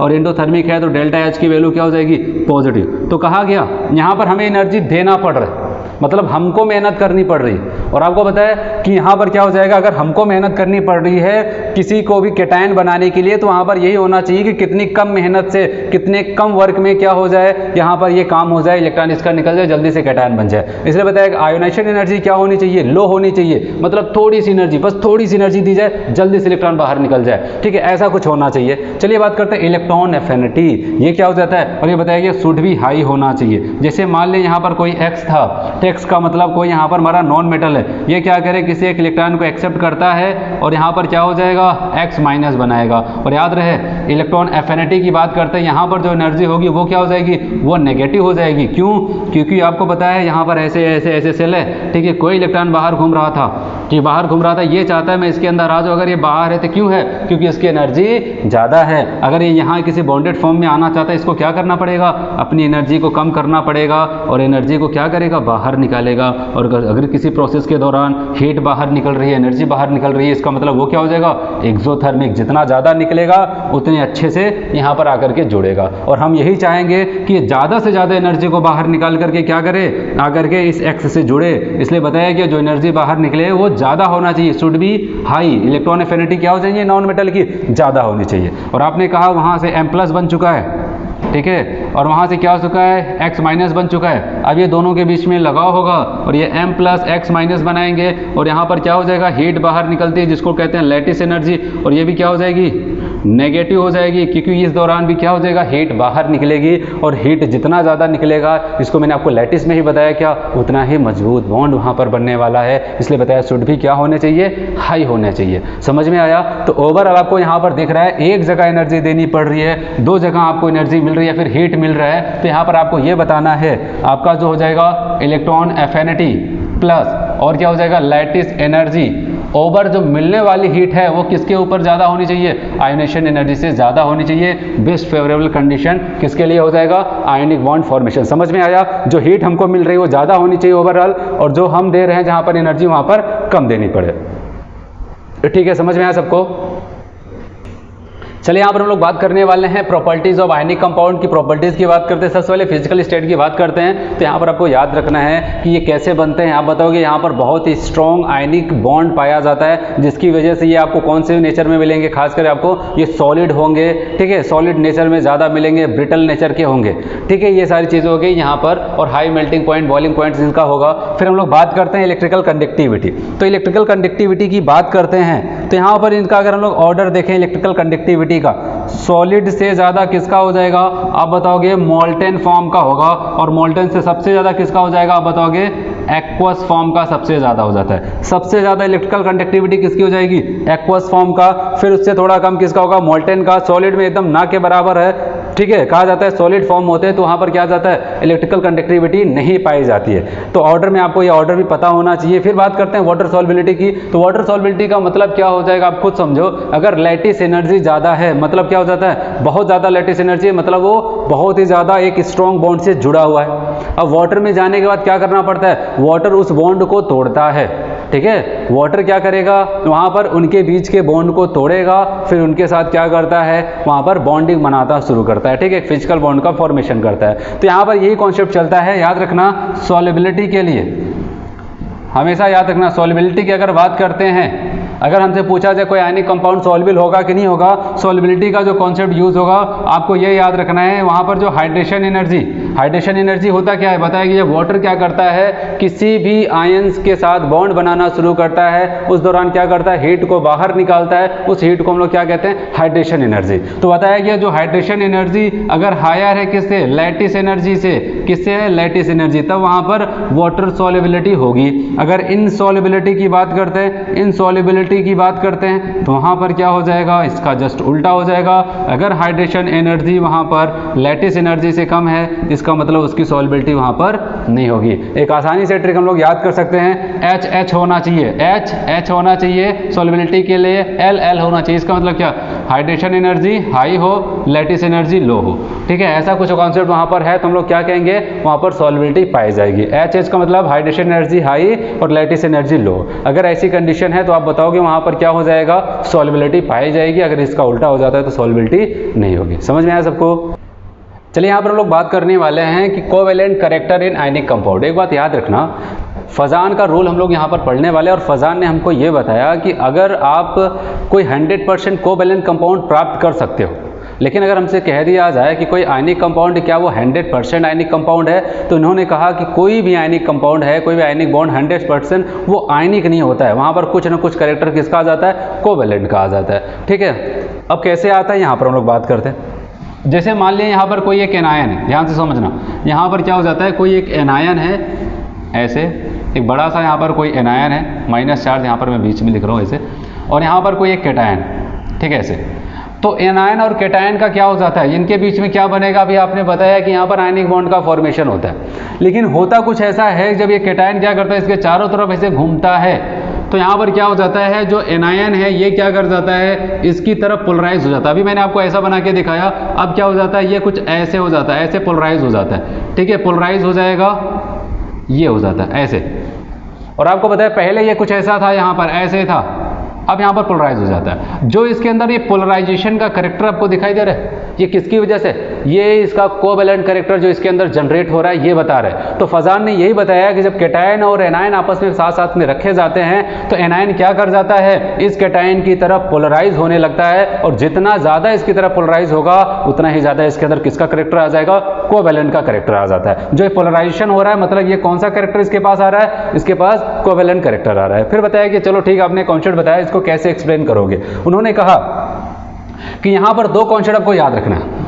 ये पोलराइज क्यों हुआ, क्योंकि ये कैटायन के पास एक पावर थी जिसकी वजह से वो एनायन को अपनी तरफ खींच रहा था। उस पावर को क्या कहा जाता है, आप बताओगे, उसको कहा जाता है पोलराइजिंग पावर। क्या कहते हैं बच्चों, उसको पोलराइजिंग पावर कहते हैं। चलिए, ये भी पोलराइज हुआ, ठीक है, एनायन इसकी तरफ पोलराइज हुआ, जिस पावर के साथ पोलराइज हुआ उसको हम लोग क्या कहते हैं, आप बताओगे, उसको कहा जाता है पोलराइजिबिलिटी। क्या कहते हैं, पोलराइजिबिलिटी कहा जाता है। एनायन का कैटायन की तरफ जाना उसको कहलाता है पोलराइजिबिलिटी कहा जाता है, और कैटायन का एनायन को अपनी तरफ खींचना उसको कहते हैं पोलराइजिंग पावर। तो कहा गया ये कितना ज्यादा पोलराइज होगा वो इन्हीं दो बातों पे डिपेंड करता है। तो कहा गया जितना ज्यादा पोलराइज उतना ज्यादा कोवेलेंट कैरेक्टर। तो यहां पर बताया गया पोलराइजेशन, कोई एनायन कितना ज़्यादा पोलराइज हुआ। तो अगर पोलराइजेशन की बात करते हैं, ये दो बातों पे डिपेंड करता है, किसके ऊपर, पोलराइजिंग पावर, दूसरा क्या, पोलराइजिबिलिटी या फिर पोलराइजिबिलिटी जिसको हम लोग कहते हैं। ठीक है, इन्हीं दो बातों पे वो डिपेंड करता है। अब सवाल आता है, चलो अच्छी बात है, इन दोनों की बातों पर डिपेंड करता है, लेकिन ये दोनों किसके ऊपर डिपेंड करता है। ठीक है, तो ये भी आपको याद रखना है। तो पोलराइजिंग पावर के बारे में ये बताया गया, ये डिपेंड करता है चार्ज ऑफ कैटायन। कैटायन के पास कितना ज़्यादा चार्ज है, चार्ज ऑफ कैटायन। पहली बात यहाँ पर क्रमशः आपको याद रखना है, पोलराइजिंग पावर सबसे पहले किसके ऊपर डिपेंड करता है, चार्ज ऑफ कैटायन के ऊपर, और दूसरा क्या हो जाता है, 1/, साइज ऑफ कैटायन। तो इससे क्या समझ में आता है, इससे ये समझ में आता है कि polarising power charge of cation के डायरेक्ट, जितना ज़्यादा वहाँ पर कैटायन के ऊपर चार्ज होगा उतना ज़्यादा उसकी पोलराइजिंग पावर हो जाती है। अगर हम लोग बात करते हैं साइज की, तो जितना बड़ा साइज होगा पोलराइजिंग पावर कम होगा। मतलब कि अच्छी पोलराइजिंग पावर पाने के लिए चार्ज जितना छोटा होगा कैटायन उतना उसकी क्या हो जाएगी, वहाँ पर पोलराइजिंग पावर हो जाती है। चलिए ये हुआ। अगर हम लोग दूसरी बात करते हैं यहाँ पर, ये तो हो गया आपका पोलराइजिंग पावर। पोलराइजिबिलिटी की बात करते हैं जो एनायन के रिस्पेक्ट में बोली जाती है। तो यहाँ पर क्या बताया गया, ये भी क्या करते हैं, चार्ज ऑफ एनायन के डायरेक्टली प्रोपोर्शनल हो जाएगा, चार्ज ऑफ एनायन के डायरेक्टली हो जाता है। चलिए पहला कॉन्सेप्ट। और दूसरा ये कहता है साइज ऑफ एनायन के भी डायरेक्टली हो जाता है। तो एनायन के केस में याद रखना, एनायन के केस में क्या कह रहा है, एनायन के केस में जितना ज़्यादा चार्ज होगा उतना ज़्यादा पोलराइजिंग एबिलिटी, और साथ ही साथ बताइएगा जितनी बड़ी साइज होगी, साइज के भी डायरेक्टली प्रोपोर्शनल है, उतना ही ज़्यादा पोलराइजिंग एबिलिटी। लेकिन कैटायन के केस में बताइएगा कैटायन छोटा होना चाहिए अच्छी वहाँ पर पोलराइजिंग पावर के लिए। और आपको बताया ये इन दोनों के ऊपर डिपेंड करते हैं और ये दोनों इसके ऊपर डिपेंड करते हैं। ओवरऑल हम लोग बात करते हैं यहाँ पर कोवेलेंट कैरेक्टर किसके ऊपर डिपेंड करेगा, कोवेलेंट कैरेक्टर आप बताओगे कोवेलेंट कैरेक्टर पोलराइजेशन के ऊपर डिपेंड करेगा। मैंने बताया जितना ज़्यादा पोलराइज होगा उतना ज़्यादा इसके पास क्या आ जाएगा, कोवेलेंट कैरेक्टर। तो ध्यान देना, जो याद रखना है आपको, पोलराइजेशन डिपेंड करता है, कोवेलेंट कैरेक्टर पोलराइजेशन के ऊपर डिपेंड करता है। पोलराइजेशन दो बातों पे डिपेंड करता है, पोलराइजिंग पावर और पोलराइजिंग एबिलिटी, और ये दोनों डिपेंड करते हैं इसके ऊपर। ओवरऑल आप बताओगे कोवेलेंट कैरेक्टर भी क्या करेगा, इनके ऊपर डिपेंड करेगा। अब जो आपको याद रखना है उस पर ध्यान दो। हम लोग बात करेंगे कोवेलेंट कैरेक्टर का। पहला कॉन्सेप्ट, कोवेलेंट कैरेक्टर किसके ऊपर डिपेंड करेगा, आप बताओगे चार्ज ऑफ कैटायन का। चार्ज ऑफ कैटायन, ये आपका पहला कॉन्सेप्ट है। जब ये फेल होगा तो हम लोग दूसरा कॉन्सेप्ट यूज करेंगे, कौन सा, ये वाला, size of cation, 1/, size of cation, 1/, size of cation पे होगा, ये सेकेंड आ जाता है। चलिए फिर कहते हैं अब इसके आगे क्या हो जाएगा। अब ये दो कॉन्सेप्ट जो आपका फेल होगा तभी आप तीसरे पे जाओगे, और वो बताएगा क्या, चार्ज ऑफ एनायन। वो बताएगा चार्ज ऑफ एनायन के डायरेक्टली प्रोपोर्शनल हो जाएगा। ये थर्ड कॉन्सेप्ट है। फिर बताइए अगर तीसरा भी फेल हो जाए तो वहाँ पर क्या करते हैं, साइज ऑफ एनायन। ठीक है, ये चार कॉन्सेप्ट आपको लेकर के चलना है। कभी भी आपसे पूछा जाए कोवेलेंट कैरेक्टर के बारे में, आपको यही चारों कॉन्सेप्ट यूज करके वहाँ पर क्वेश्चन को सॉल्व करना है। फिर यहाँ पर एक ध्यान देना, और अगर हम लोग बात करते हैं, कोवेलेंट कैरेक्टर तो हो गया, लेकिन हम लोग क्या पढ़ रहे थे, आयनिक बॉन्ड पढ़ रहे थे। तो इनके बीच में क्या रिलेशन होगा। अभी मैंने बताया कहीं पर आयनिक बॉन्ड है तो वहाँ पर कोवेलेंट कैरेक्टर भी पाया जाता है। अगर हमसे कहा जाए आयोनिक कैरेक्टर के बारे में बताओ, कोवेलेंट कैरेक्टर के रिस्पेक्ट में, आप बताओगे आयनिक कैरेक्टर क्या हो जाएगा, कोवेलेंट कैरेक्टर का इनवर्स हो जाएगा। वो तो जाहिर सी बात है, आयनिक बॉन्ड था उसमें कौन घुस गया, कोवेलेंट कैरेक्टर। और अगर कोवेलेंट कैरेक्टर बढ़ रहा है तो मतलब क्या हो जाएगा, आयनिक कैरेक्टर वहाँ पर घटता चला जाएगा। ठीक है, क्वेश्चन इसी पे पूछा जाता है, आयनिक कैरेक्टर के बारे में बताओ, इनका ऑर्डर अरेंज करो। तो आपको पूरा कॉन्सेप्ट किसके बारे में मैंने सिखाया, कोवेलेंट कैरेक्टर। तो आपको कोवेलेंट कैरेक्टर का ऑर्डर उसका अरेंज करना है, उसका जस्ट उल्टा ऑर्डर क्या हो जाएगा, आयनिक कैरेक्टर का ऑर्डर हो जाता है। समझ में आया सबको यहाँ पर। चलिए यहाँ पर अगले बॉन्ड के बारे में लोग पढ़ते हैं जिसका नाम है कोवेलेंट बॉन्ड। और कोवेलेंट बॉन्ड के बारे में यहाँ पर बताया गया म्यूचुअल शेयरिंग ऑफ इलेक्ट्रॉन्स। यहाँ पर बॉन्ड कैसे बनता है, यहाँ पर इलेक्ट्रॉन की शेयरिंग की वजह से बॉन्ड का फॉर्मेशन होता है। जैसे कि यहाँ पर हम लोग बात करते हैं, अगर यहाँ पर H2 की बात करते हैं, ठीक है, H2 है, यहाँ पर इलेक्ट्रॉन इनके बीच में बॉन्ड कैसे बना होगा, तो याद रखना यहाँ पर हाइड्रोजन और एक दूसरा हाइड्रोजन, इसने क्या किया, इसको भी 2 होना है, इसको भी 2 होना है। ठीक है, इसने अपना एक इलेक्ट्रॉन दिया होगा, इसने एक अपना इलेक्ट्रॉन दिया होगा, और जाकर के यहाँ पर क्या हो जाएगा, इनके बीच में बॉन्ड का फॉर्मेशन हो जाएगा। ठीक है, ऐसे यहाँ पर जाकर के बॉन्ड का फॉर्मेशन हो गया। तो यहाँ पर म्यूचुअल शेयरिंग होती है। ठीक है, जैसे यहाँ पर अगर Cl2 की बात करते हैं, ठीक है, अगर हम लोग Cl2 की बात करते हैं तो यहाँ पर क्या हो जाएगा, ऐसे एक क्लोरीन हुआ, एक दूसरा क्लोरीन हुआ। ठीक है, आपको पता है इनके लास्ट में कितना हो जाता है, 7 होता है। ऐसे 7 इलेक्ट्रॉन इसके हो गए और 7 इलेक्ट्रॉन क्या हो जाता है, इसके हो जाते हैं। और यहाँ पर इन्होंने क्या किया, इलेक्ट्रॉन की शेयरिंग की। इलेक्ट्रॉन की शेयरिंग कर देते हैं तब यहाँ पर इलेक्ट्रॉन दोनों के साथ काउंट होगा, और यहाँ पर हम लोग ऐसे बना देते हैं, Cl सिंगल बॉन्ड Cl, जैसे यहाँ पर बताया H सिंगल बॉन्ड H हो जाता है। तो यहाँ पर बॉन्ड कैसे बन रहा है, इलेक्ट्रॉन की शेयरिंग। और इसके पहले वाला जो हम लोग बॉन्ड पढ़ रहे थे आयनिक बॉन्ड में, क्या हो जाता है, कंप्लीटली इलेक्ट्रॉन को पहले ट्रांसफर किया जाता था, कैटायन और एनायन बनाया जाता था, और कैटायन एनायन के बाद वहाँ पर force of electrostatic force of attraction होता था, तब बॉन्ड बनता था। यहाँ पर ऐसा कुछ नहीं हो रहा है, यहाँ पर सबको अपनी अपनी ज़रूरत है, अपनी ज़रूरत को कैसे कंप्लीट करते हैं। ये भी हाइड्रोजन 2 बनना चाहता था, ये भी 2 बनना चाहता था, ये क्या करते थे, ये अपना इलेक्ट्रॉन लेके आए, ये अपना इलेक्ट्रॉन लेके आए, इलेक्ट्रॉन की शेयरिंग किए, और ये जा करके क्या आ जाता है, अब ये इलेक्ट्रॉन इनके साथ भी काउंट होगा और इनके साथ भी काउंट होगा, बॉन्ड का फॉर्मेशन हो जाता है। तो इस टाइप के बॉन्ड फॉर्मेशन को हम लोग यहाँ पर कोवेलेंट बॉन्ड के नाम से जानते हैं। ठीक है, इतना समझ में आया सबको। चलिए यहाँ पर हम लोग एक टर्म सीखने वाले हैं, कोवेलेंसी। ठीक है, जिसका एक सिंपल सा मतलब कह सकते हैं कि कोई भी एलिमेंट कितना मैक्सिमम बॉन्ड बना सकता है, वही उसका क्या हो जाता है, कोवेलेंसी। ठीक है, तो यहाँ पर वो मैक्सिमम कितने बॉन्ड बना सकता है, वही उसका कोवेलेंसी कहलाता है। इसको सीखते हैं, और यहाँ पर हम लोग 2 केस में इसको डिवाइड करते हैं, फॉर सेकेंड पीरियड एलिमेंट और की बात करें, और या फिर सेकेंड पीरियड एलिमेंट के आगे के एलिमेंट की अगर हम लोग बात करते हैं तो beyond the second period element. पता है क्या, सेकेंड पीरियड एलिमेंट की बात करते हैं, आपको याद रखना चाहिए, यहाँ पर सेकेंड पीरियड एलिमेंट में बात करेंगे, आप कहोगे एक्साइटेड स्टेट की बात करते हैं। ठीक है, एक्साइटेड स्टेट में जितने अनपेयर्ड इलेक्ट्रॉन होंगे, एक्साइटेड स्टेट में क्या होना चाहिए, नंबर ऑफ अनपेयर्ड इलेक्ट्रॉन जितने होंगे, नंबर ऑफ अनपेयर्ड इलेक्ट्रॉन, ठीक है, वही उसका क्या हो जाएगा वहाँ पर, कोवेलेंसी। जैसे कि अगर बेरिलियम का एग्जांपल मैंने लिया, आपको पता है यहाँ पर इसका इलेक्ट्रॉनिक कॉन्फ़िगरेशन 1s2 होता है। अगर ग्राउंड स्टेट की बात करते हैं, और याद रहे यहाँ पर लास्ट सेल में जो इलेक्ट्रॉन होते हैं उसी की हम लोग बात कर रहे हैं यहाँ पर, यहाँ पर 2 इलेक्ट्रॉन है, ऐसे कर दिया, ठीक है, ऐसा होता है। और यहाँ पर P वाला भी जो होगा, अगर हम लोग यहाँ पर ऐसे लेंगे 2s और यहाँ पर 2p में क्या है 0, तो यहाँ पर क्या हो जाएगा 2 इलेक्ट्रॉन है और इसमें एक भी इलेक्ट्रॉन नहीं है, ऐसा हुआ। ये तो हुआ ग्राउंड स्टेट का, ठीक है, ये ग्राउंड स्टेट की बात कर रहे हैं हम लोग, ग्राउंड स्टेट की बात कर रहे हैं। लेकिन जब इसको एक्साइटेड स्टेट में लेके जाते हैं तो क्या हो जाएगा, इसका जो एक इलेक्ट्रॉन यहाँ पर आपको दिखाई दे रहा है वो जम करके यहाँ पर चला जाएगा, ठीक है, और यहाँ पर क्या हो जाएगा 1 और यहाँ पर जम करके आ गया तो ये हो जाएगा ऐसे, ये हमारा हो जाता है क्या, यहाँ पर एक्साइटेड स्टेट हो जाता है। और एक्साइटेड स्टेट में कितने अनपेयर्ड इलेक्ट्रॉन आपको दिखाई दे रहे हैं 2, और इसकी कोवैलेंसी कितनी हो जाएगी, आप बताओगे, कोवैलेंसी इसकी हो जाएगी यहाँ पर 2, सिंपल सा। यहाँ पर जैसे कार्बन की बात करते हैं, नॉर्मल स्टेट में यहाँ पर देखा गया, ठीक है, लास्ट वाले सेल की हम लोग बात करते हैं, वैलेंस सेल की, यहाँ पर दूसरा सेल ये, दूसरा ये भी है, तो यहाँ पर यस के 2 इलेक्ट्रॉन और पी में कितना है 2, तो यहाँ पर क्या हो जाएगा 1 and 1। ये तो हुआ ग्राउंड स्टेट, ठीक है। ग्राउंड स्टेट में हम लोग सेकेंड पीरियड की बात कर रहे हैं ना, यहाँ पर क्या हो जाएगा एक्साइटेड स्टेट को चेक करना है। जब एक्साइटेड स्टेट आएगा तो यहाँ से एस का एक इलेक्ट्रॉन जंप करके कहाँ पर चला जाएगा, यहाँ पर।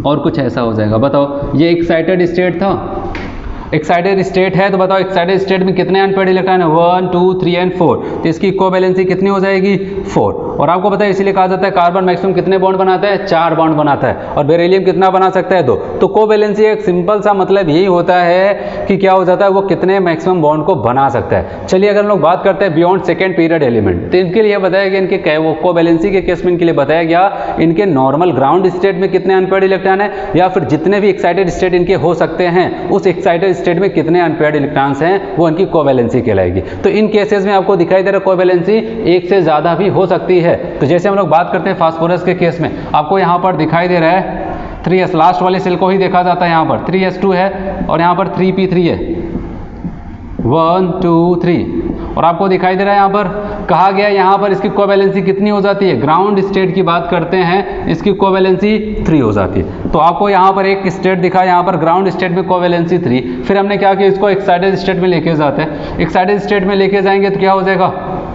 बताओ, यहाँ पर आपको पता है इसके अलावा 3 वाले में गए तो 3 वाले में एस भी पाया जाता है, पी भी पाया जाता है और डी भी पाया जाता है। तो यहाँ पर क्या हो जाएगा, डी वाले भी हो गया, और डी वाले कितने होते हैं 1 2 3 4 and 5 होता है। तो अब इसको जब एक्साइटेड स्टेट में लेके जाएंगे तो क्या हो जाएगा, ये वाला जो इलेक्ट्रॉन है वो जम करके यहाँ पर चला जाएगा और कुछ ऐसा बन जाएगा,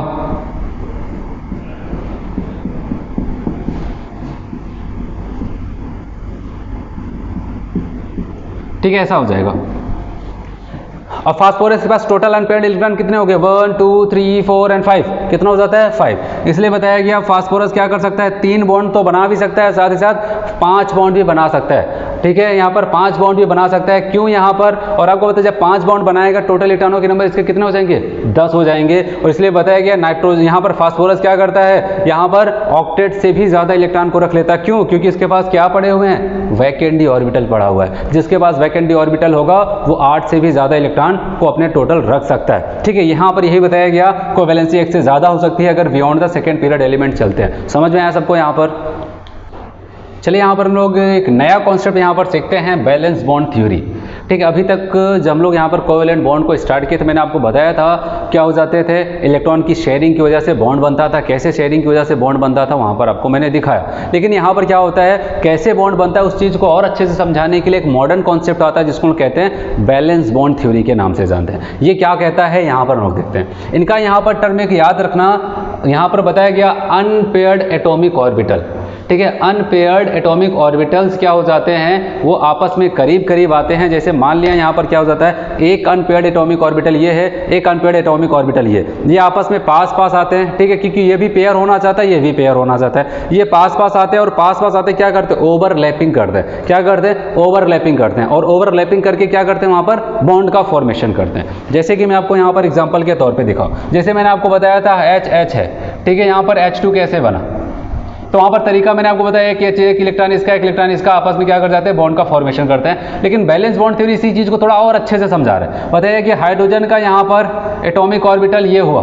ठीक है, ऐसा मान के चल रहे हैं। यहाँ पर इसका एक अनपेयर्ड इलेक्ट्रॉन है, एक दूसरा यहाँ पर है, ध्यान से समझा, यहाँ पर एक दूसरा वाला हाइड्रोजन है जो कि एटॉमिक ऑर्बिटल उसका ये है, ठीक है। यहाँ पर से हम लोग ऐसे प्लस दिखा दे या फिर जो भी है, दिखाना चाहें या फिर ना दिखाएं, ठीक है, ऐसा है। मान लिया एटॉमिक ऑर्बिटल ये है, एटॉमिक ऑर्बिटल ये, तो ये दोनों क्या कर जाते हैं, दोनों को क्या है, पेयरिंग करने की ज़रूरत है। तो ये क्या कर जाएंगे, इसी चक्कर में पास पास आएंगे। ये एटॉमिक ऑर्बिटल्स क्या करेंगे, आपस में पास पास आएंगे और आपस में पास पास करके क्या करेंगे, यहाँ पर क्या करने वाले हैं, ओवरलैपिंग करते हैं और ओवरलैपिंग करेंगे, ठीक है, और यहाँ पर क्या हो जाएंगे, पेयर हो जाएंगे। और ऐसे यहाँ पर बॉन्ड का फॉर्मेशन होता है। तो ये मॉडर्न कॉन्सेप्ट जो है यहाँ पर ये बताता है इलेक्ट्रॉन की ओवरलैपिंग की, यहाँ पर क्या हो जाता है, atomic orbital, unpaired atomic orbital की ओवरलैपिंग होती है और ओवरलैपिंग की वजह से यहाँ पर कोवैलेंट बॉन्ड का फॉर्मेशन हो जाता है। अगर हमसे पूछा जाए स्ट्रेंथ ऑफ कोवैलेंट बॉन्ड,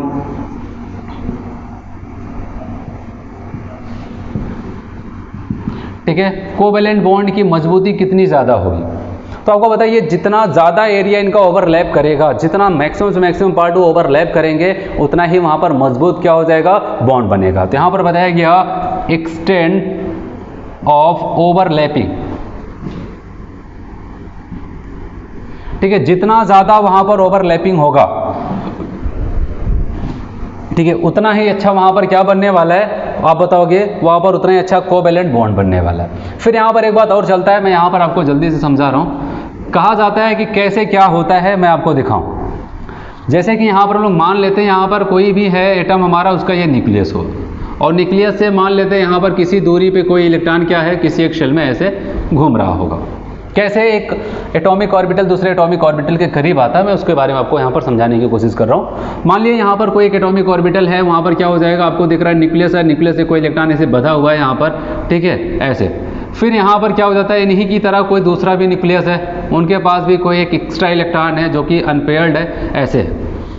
अब इन दोनों को क्या चाहिए, ये चाहते हैं कि हम पेयर हो जाएं, पेयरिंग कर लें अपने अंदर, लेकिन पेयरिंग कैसे हो जाएगी इसको हम लोग समझते हैं। अब होता क्या है, देखो इनका जो इलेक्ट्रॉन है यहाँ पर, देखो ये प्लस वाला अपने इलेक्ट्रॉन से तो बंधा हुआ है, लेकिन जब इनके करीब आता है तो इसका अट्रैक्शन किससे हो जाता है, ये अपने इलेक्ट्रॉन से जुड़े हैं, ये दूसरे इलेक्ट्रॉन को भी अपनी तरफ खींचने लगते हैं, ठीक है, इसके वाले इलेक्ट्रॉन को अपनी तरफ खींचने लगते हैं।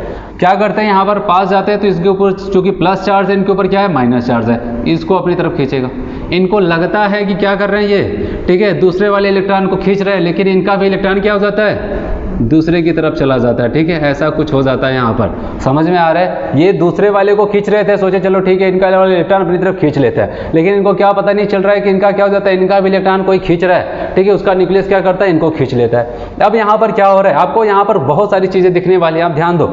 अगर ये दोनों एक दूसरे के करीब आ रहे हैं, खींच रहे हैं, किसकी वजह से, फोर्स ऑफ अट्रैक्शन की वजह से, ये इलेक्ट्रॉन इनकी तरफ जा रहा है, खींच रहा है, तो फोर्स ऑफ अट्रैक्शन। और आपको पता है बॉन्ड बनने के लिए यही तो चाहिए, बहुत अच्छे शब्दों में बॉन्ड को कहा जाता है फोर्स ऑफ अट्रैक्शन। अगर बॉन्ड के अलावा कोई शब्द यूज करें तो फोर्स ऑफ अट्रैक्शन कह सकते हैं। लेकिन आप एक बात फिर से यहाँ पर देखो, क्या ये दोनों प्लस चार्ज पास पास आना पसंद करेंगे, नहीं, ये एक दूसरे को क्या करेंगे, रिपेल करेंगे, ठीक है, वो एक दूसरे को दूर ढकेलने की कोशिश करेंगे ड्यू टू सेम चार्ज। क्या ये दोनों इलेक्ट्रॉन एक दूसरे को पास पास आने की कोशिश करेंगे, चाहेंगे साथ साथ राजा, नहीं, क्यों, क्योंकि यहाँ पर क्या होता है, रिपल्शन हो जाएगा सेम चार्जेस की वजह से। तो अट्रैक्शन किसकी वजह से हो रहा है, ये प्लस चार्ज और इलेक्ट्रॉन की वजह से यहाँ पर अट्रैक्शन हो रहा है, ठीक है, और यहाँ पर रिपल्शन किसकी वजह से हो जाएगा, प्लस प्लस की वजह से और माइनस माइनस की वजह से हो जाएगा। अब बात करते हैं बॉन्ड बनेगा कि नहीं बनेगा। तो बॉन्ड फॉर्मेशन के लिए याद रहे, बॉन्ड फॉर्मेशन के लिए क्या कॉन्सेप्ट होना चाहिए, आप बताओगे, force of attraction is greater than force of repulsion, ये तो होना चाहिए। ओवरऑल जो यहाँ पर नेट फोर्स होना चाहिए वो कौन सा होना चाहिए, अट्रैक्शन का होगा, तभी यहाँ पर फाइनली बॉन्ड का फॉर्मेशन होगा, ठीक है। अगर रिपल्शन फोर्स ज़्यादा हो जाएगा तो बॉन्ड का फॉर्मेशन नहीं हो पाएगा। तो बॉन्ड फॉर्मेशन के लिए ज़रूरी है कि नेट जो फोर्स ऑफ अट्रैक्शन है वो ज़्यादा हो और जो भी यहाँ पर फोर्स ऑफ रिपल्शन लग रहा है वो कम होना चाहिए। समझ में आया सबको कैसे।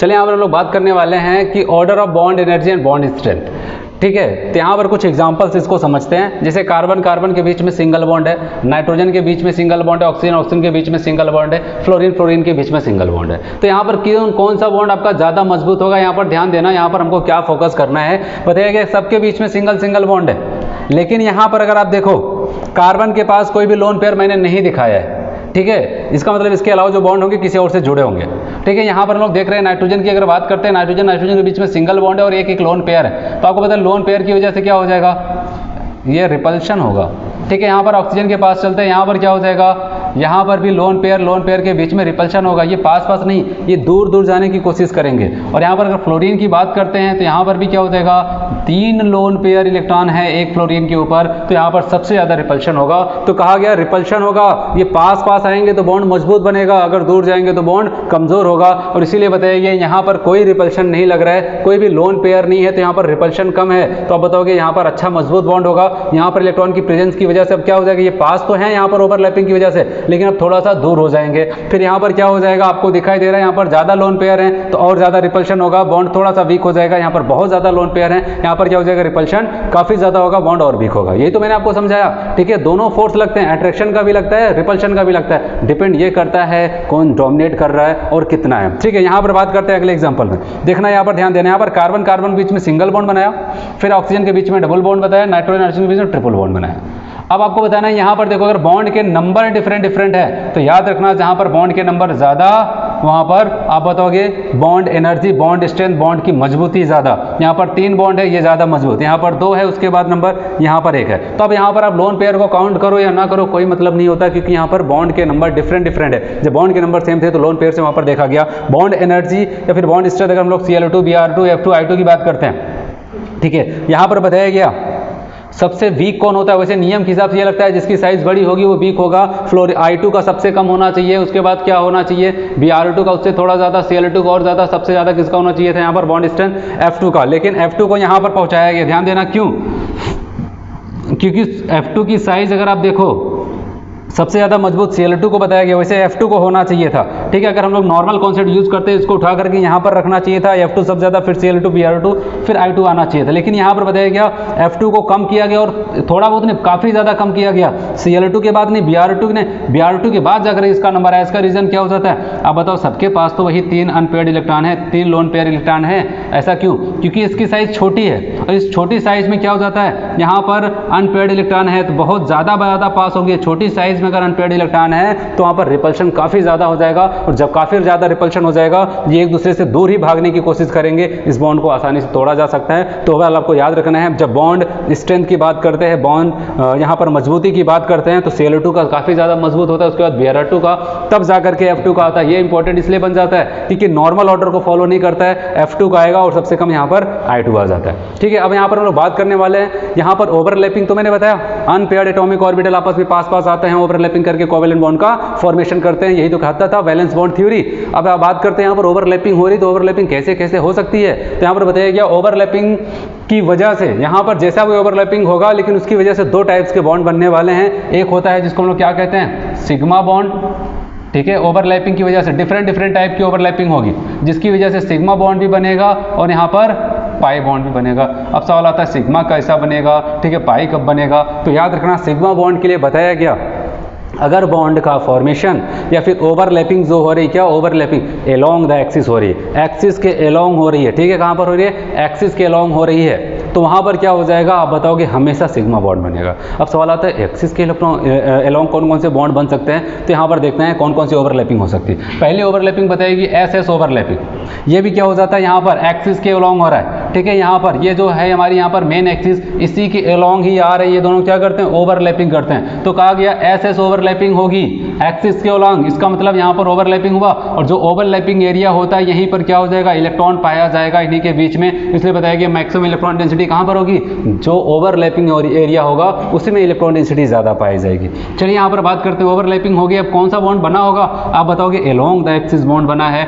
इसका मतलब कौन सा बनेगा, सिग्मा बॉन्ड बनेगा। कौन सा सिग्मा बॉन्ड, SS बॉन्ड। ठीक है, सिग्मा कौन सा बनेगा, SS बॉन्ड, SS ऑर्बिटल की ओवरलैपिंग की वजह से यहाँ पर सिग्मा बॉन्ड बना है। चलिए अगला यहाँ पर बताया गया S और P जो ओवरलैपिंग होगा वो भी कहाँ पर होता है, इसी जो एक्सिस आपको दिखाई दे रही है यहाँ पर, ठीक है, जो यहाँ पर न्यूक्लियर एक्सिस दिखाया गया, इसी एक्सिस पे ही ओवरलैपिंग होता है। जैसे मान लिया यहाँ पर हम लोग ऐसे अगर दिखाना चाहें, यहाँ पर एक ये था, ये था, ये जा करके यहाँ पर ऐसे बन लेते हैं। ऐसे यहाँ पर भी जो S है उसके पास अनपेयर्ड इलेक्ट्रॉन ये हुआ, जो P है इसके पास अनपेयर्ड इलेक्ट्रॉन ये हुआ, और ये क्या करते हैं आपस में पास आकर के इसी एक्सिस के लॉन्ग ओवरलैपिंग करते हैं, और ये हुआ इनका ओवरलैपिंग एरिया। और आपको पता है ओवरलैपिंग एरिया में क्या पाया जाता है, maximum electron density along the axis इन्होंने ओवरलैपिंग की है, तो कौन सा बॉन्ड बनेगा, सिग्मा ही बॉन्ड बनेगा। चलिए यहाँ पर PP ओवरलैपिंग की बात करते हैं, और PP ओवरलैपिंग की बात करते हैं तो यहाँ पर बताया गया मान लिया यहाँ पर कोई अनपेयर्ड इलेक्ट्रॉन था, यहाँ पर कोई अनपेयर्ड इलेक्ट्रॉन इस p ऑर्बिटल में था, दोनों पास पास आते हैं, लेकिन कहाँ पर पास आ रहे हैं, इस मदर एक्सिस को आपको जो दिखाई दे रहा है यहाँ पर न्यूक्लियर एक्सिस, इस पे पास पास आते हैं और ओवरलैपिंग करते हैं, और यहाँ पर क्या हो जाता है, मैक्सिमम इलेक्ट्रॉन डेंसिटी बन जाएगी यहाँ पर, और यहाँ पर कौन सा बॉन्ड बनेगा, फिर से सिग्मा बॉन्ड बन जाएगा। कौन सा बॉन्ड बनेगा,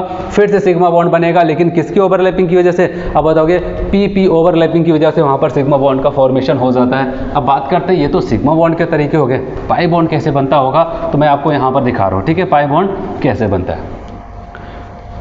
तो बात करते हैं यहाँ पर पाई बॉन्ड फॉर्मेशन।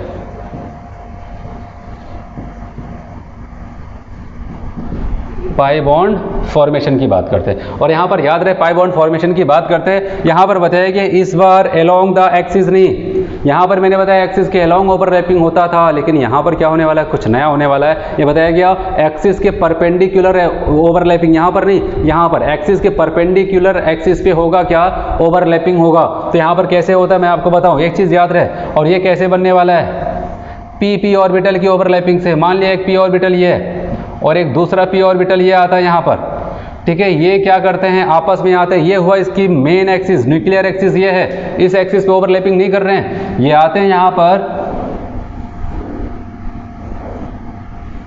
ठीक है, ऐसे ओवरलैपिंग कर रहे हैं। ये मदर एक्सिस थी, यहाँ पर न्यूक्लियर एक्सिस थी, बताओ क्या यहाँ पर ओवरलैपिंग हो रहा है, नहीं, आप बताओगे यहाँ से 90 डिग्री पर हो रहा है, यहाँ पर ओवरलैपिंग हो रही, ठीक है, यहाँ पर ओवरलैपिंग हो रही, तो मैक्सिमम इलेक्ट्रॉन डेंसिटी आपको यहाँ पर मिलेगा। और आपसे पूछा जाए कि भैया यहाँ पर जो बॉन्ड बना है वो कौन सा बॉन्ड होगा, आप बताओगे ये पाई बॉन्ड होगा, आप बताओगे क्या हो जाता है, ये पाई बॉन्ड। तो आपसे पूछा जाए पाई बॉन्ड कैसे बनता है, आप बताओगे पाई बॉन्ड, आप बताओगे यहाँ पर न्यूक्लियर एक्सिस के क्या हो जाता है, परपेंडिकुलर ओवरलैपिंग हो, जिसको हम लोग साइड वाइज ओवरलैपिंग कहते हैं, ठीक है, ये क्या हो जाता था, इंड टू इंड ओवरलैपिंग होता था, इसको कहते थे इंड टू इंड ओवरलैपिंग इस टाइप को, और इसको क्या कहते हैं, साइड वाइज ओवरलैपिंग, ठीक है। अगर क्या करता है, मदर एक्सिस के परपेंडिकुलर पे वो वहाँ पर जा करके ओवरलैपिंग करता है, इसको साइड वाइज ओवरलैपिंग के नाम से जाना जाता है, और इसकी वजह से क्या बन जाता है, पाई बॉन्ड का फॉर्मेशन होता है। समझ में आया सबको।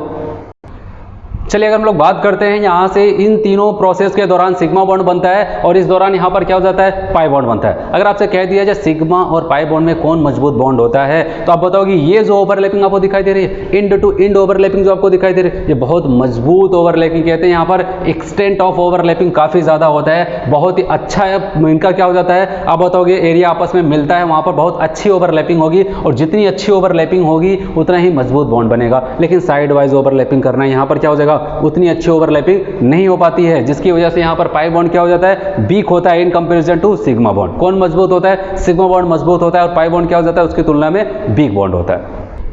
चलिए यहाँ पर एक बहुत ही इंपॉर्टेंट टॉपिक हम लोग पढ़ने वाले हैं, जिसका नाम है हाइब्रिडाइजेशन, ठीक है, हिंदी में कहा जाता है संकरण। देखो यहाँ पर ये बताया गया कि डिफरेंट एटॉमिक ऑर्बिटल्स, एक एटॉमिक ऑर्बिटल, दूसरा एटॉमिक ऑर्बिटल, तीसरा एटॉमिक ऑर्बिटल, ये डिफरेंट एटॉमिक ऑर्बिटल्स लगभग जिनकी साइज सेम भी हो सकती है, डिफरेंट भी हो सकती है, हाँ, लेकिन एक चीज़ थोड़ा उसमें क्या हो जाएगा, उनकी एनर्जीज लगभग क्या हो जाएंगी, सेम, अप्रॉक्सीमेटली इक्वल एनर्जीज के क्या हो जाएंगे, एटॉमिक ऑर्बिटल्स क्या कर जाएंगे, आपस में पास आएंगे और ओवरलैपिंग करेंगे, और ओवरलैपिंग करके एक नया ऑर्बिटल बना देते हैं। ध्यान से समझना, यहाँ पर हाइब्रिडाइजेशन की डेफिनेशन मैं आपको बता रहा हूँ, ठीक है, उसके बाद कैसे बनाया जाता है, कैसे क्वेश्चन आता है, कैसे पूछा जाता है, कैसे सॉल्व करते हो, तो आपके आगे बताते हैं, ठीक है। बताया गया डिफरेंट एटॉमिक ऑर्बिटल्स जिनके क्या हो जाते हैं, अप्रॉक्सीमेटली इक्वल एनर्जी, जिनके एनर्जी लेवल लगभग इक्वल होते हैं, वो पास आते हैं और क्या करते हैं, वो ओवरलैपिंग करते हैं, ओवरलैपिंग करके एक नया ऑर्बिटल बना देते हैं। उस नए ऑर्बिटल को हम लोग हाइब्रिड ऑर्बिटल के नाम से जानते हैं, और ये जो पास आते हैं, बहुत लोग मिलते हैं, जुड़ते हैं, ठीक है, इस पूरे प्रोसेस को क्या कहा जाता है, हाइब्रिडाइजेशन। आप कह सकते हैं different atomic orbitals approximately equal energies के क्या कर जाते हैं, आपस में आएंगे, ओवरलैपिंग करेंगे, ओवरलैपिंग करके क्या करते हैं, वहां पर एक नए ऑर्बिटल को फॉर्मेशन करते हैं, जिसको हाइब्रिड ऑर्बिटल कहा जाता है, और इस पूरे प्रोसेस को कहा जाता है हाइब्रिडाइजेशन। और ये चीज याद रखना है, हाइब्रिडाइजेशन में ऐसा नहीं है कि इलेक्ट्रॉन का वहां पर इन्वॉल्वमेंट होता है, इलेक्ट्रॉन का कुछ इन्वॉल्वमेंट नहीं होता है। यहाँ पर ऑर्बिटल की मैं बात कर रहा हूँ, इलेक्ट्रॉन के मैंने यहाँ पर नहीं कहा कि इलेक्ट्रॉन का इन्वॉल्वमेंट होता है, यहाँ पर ऑर्बिटल का इन्वॉल्वमेंट होता है। वो ऑर्बिटल फुलफिल भी हो सकता है, हाफ फील्ड भी हो सकता है, वो खाली ऑर्बिटल, एम्प्टी ऑर्बिटल भी हो सकता है। तो कोई भी ऑर्बिटल हो सकता है जो ओवरलैपिंग करके वहां पर एक नए ऑर्बिटल को मिलकर के, कई लोग मिलकर एक नए ऑर्बिटल को जन्म देंगे, और वो ऑर्बिटल हाइब्रिड ऑर्बिटल के नाम से कहलाएगा, और वहां पर हम लोग इस प्रोसेस को हाइब्रिडेशन कहते हैं। अब यहाँ पर डायरेक्ट आते हैं हम लोग ट्रिक, पूरा प्रोसेस नहीं देखते, यहाँ पर हम लोग ट्रिक देखते हैं, कैसे हम लोग यहाँ पर हाइब्रिडेशन को देखते हैं, ठीक है। तो सबसे पहले आपको यहाँ पर देखना है टोटल हाइब्रिड ऑर्बिटल को काउंट करना है, टोटल हाइब्रिड ऑर्बिटल्स की बात करते हैं। कितने हाइब्रिड ऑर्बिटल्स वहाँ पर यूज हुए हैं। तो इसको कैसे याद करना है, आपको देखना है जिसका हाइब्रिडेशन देखना है, ठीक है, जिसका हाइब्रिडेशन देखना है। जब भी हाइब्रिडेशन को देखा जाता है एक पर्टिकुलर एटम को पकड़ा जाता है तब उसके हाइब्रिडेशन को चेक किया जाता है। तो बताइए जिसका हाइब्रिडेशन देखना है उसके क्या करना है, नंबर ऑफ सिग्मा बॉन्ड को काउंट करना है। जो मैं आपको ट्रिक बता रहा हूँ याद रखना, कभी भी गलत नहीं होगा। नंबर ऑफ सिग्मा बॉन्ड को काउंट करना है, प्लस अगर उसके पास कोई माइनस चार्ज है तो आप कह सकते हैं वहाँ पर नंबर ऑफ नेगेटिव चार्ज, ठीक है, नेगेटिव चार्ज को भी वहाँ पर हम लोग काउंट करते हैं। अगर वो रेजोनेंस में नहीं जा रहा है तब, ठीक है, उसको भी काउंट किया जाएगा। और अगला यहाँ पर अगर नेगेटिव चार्ज नहीं है, वहाँ पर लोन पेयर है तो लोन पेयर को भी काउंट करेंगे, नंबर ऑफ लोन पेयर। लेकिन ये तब काउंट होंगे, ये दोनों तब काउंट होंगे अगर वो रेजोनेंस में नहीं जा रहे हैं, तो उनको काउंट किया जाएगा और वो आपको बता देंगे कि वहाँ पर कितने हाइब्रिड ऑर्बिटल मिल करके उस ऑर्बिटल को बनाए हैं, हाइब्रिडेशन को बनाए हैं। यहाँ पर मान लिया इन सब का हमने सम किया और वो 2 निकल के आता है, याद रखना, तो उसका हाइब्रिडेशन क्या हो जाएगा, sp। हमने उन सब का सम किया, ठीक है, हो सकता है वो 3 आए, कौन सा हाइब्रिडेशन, sp2, 4 आ जाए तो sp3, 5 आ जाए तो वहाँ पर sp3, और क्या आ जाएगा, अब एंट्री हो जाती है डी वाले की, ठीक है, 6 आ जाए तो 6 आ जाए तो क्या हो जाएगा, sp3d2। और आगे बढ़े, अगर 7 आ जाए इन सब का सम तो आप बताओगे sp3b3। और आगे बढ़े, इतने तक पूरे ऑर्गेनिक कंपाउंड्स की बात करते हैं, या फिर जितना भी कंपाउंड पाया जाता है सबके हाइब्रिडेशंस यहाँ पर कंप्लीट हो जाते हैं। चलिए जैसे एग्जांपल्स की बात करते हैं, जल्दी से ध्यान से देखते हैं। अमोनिया को जानते हैं, यहाँ पर ये है अमोनिया,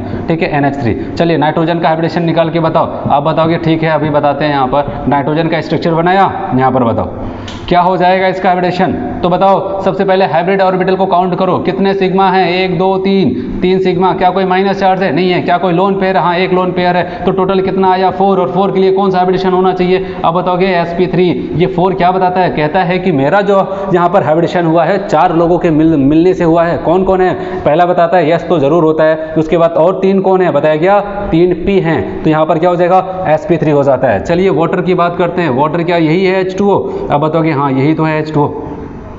अब बताओ यहाँ पर हाइब्रिडेशन क्या हो जाएगा, अब बताओगे कितने सिग्मा हैं, 1 2 सिग्मा, कितने लोन पेयर हैं, 2 लोन पेयर, टोटल कितना हुआ 4 की वजह से क्या हो जाएगा sp3। तो कहने का मतलब यहाँ पर भी हाइब्रिडेशन क्या है, sp3, और कितने लोन पेयर हैं, यहाँ पर 3 लोन पेयर, तो sp3 3 लोन पेयर है। तो इस टाइप से हम लोग क्या करते हैं, किसी भी हाइब्रिडेशन को चेक करते हैं। जल्दी से मैं आपको यहाँ पर और बता दूँ, और क्या हम लोग देख लेते हैं यहाँ पर, देखिए CH2 double bond, CH single bond NH2, ध्यान से समझता है। यहाँ पर NH2 है, यहाँ पर ऐसे लोन पेयर बताया। अगर आपसे पूछा जाए कोई बताएगा इस नाइट्रोजन का हाइब्रिडेशन, आप बताओगे थोड़ा और अच्छे से बना ले, इसको बना लो, यहाँ पर ऐसे बना लिया। यहाँ पर बताओ अब क्या हो जाएगा हाइब्रिडेशन, आप बताओगे यहाँ पर 1 2 3 सिग्मा है, कितने लोन पेयर है, 1 लोन पेयर, क्या इसको काउंट किया जाएगा, नहीं किया जाएगा, इसका हाइब्रिडेशन sp2 आएगा।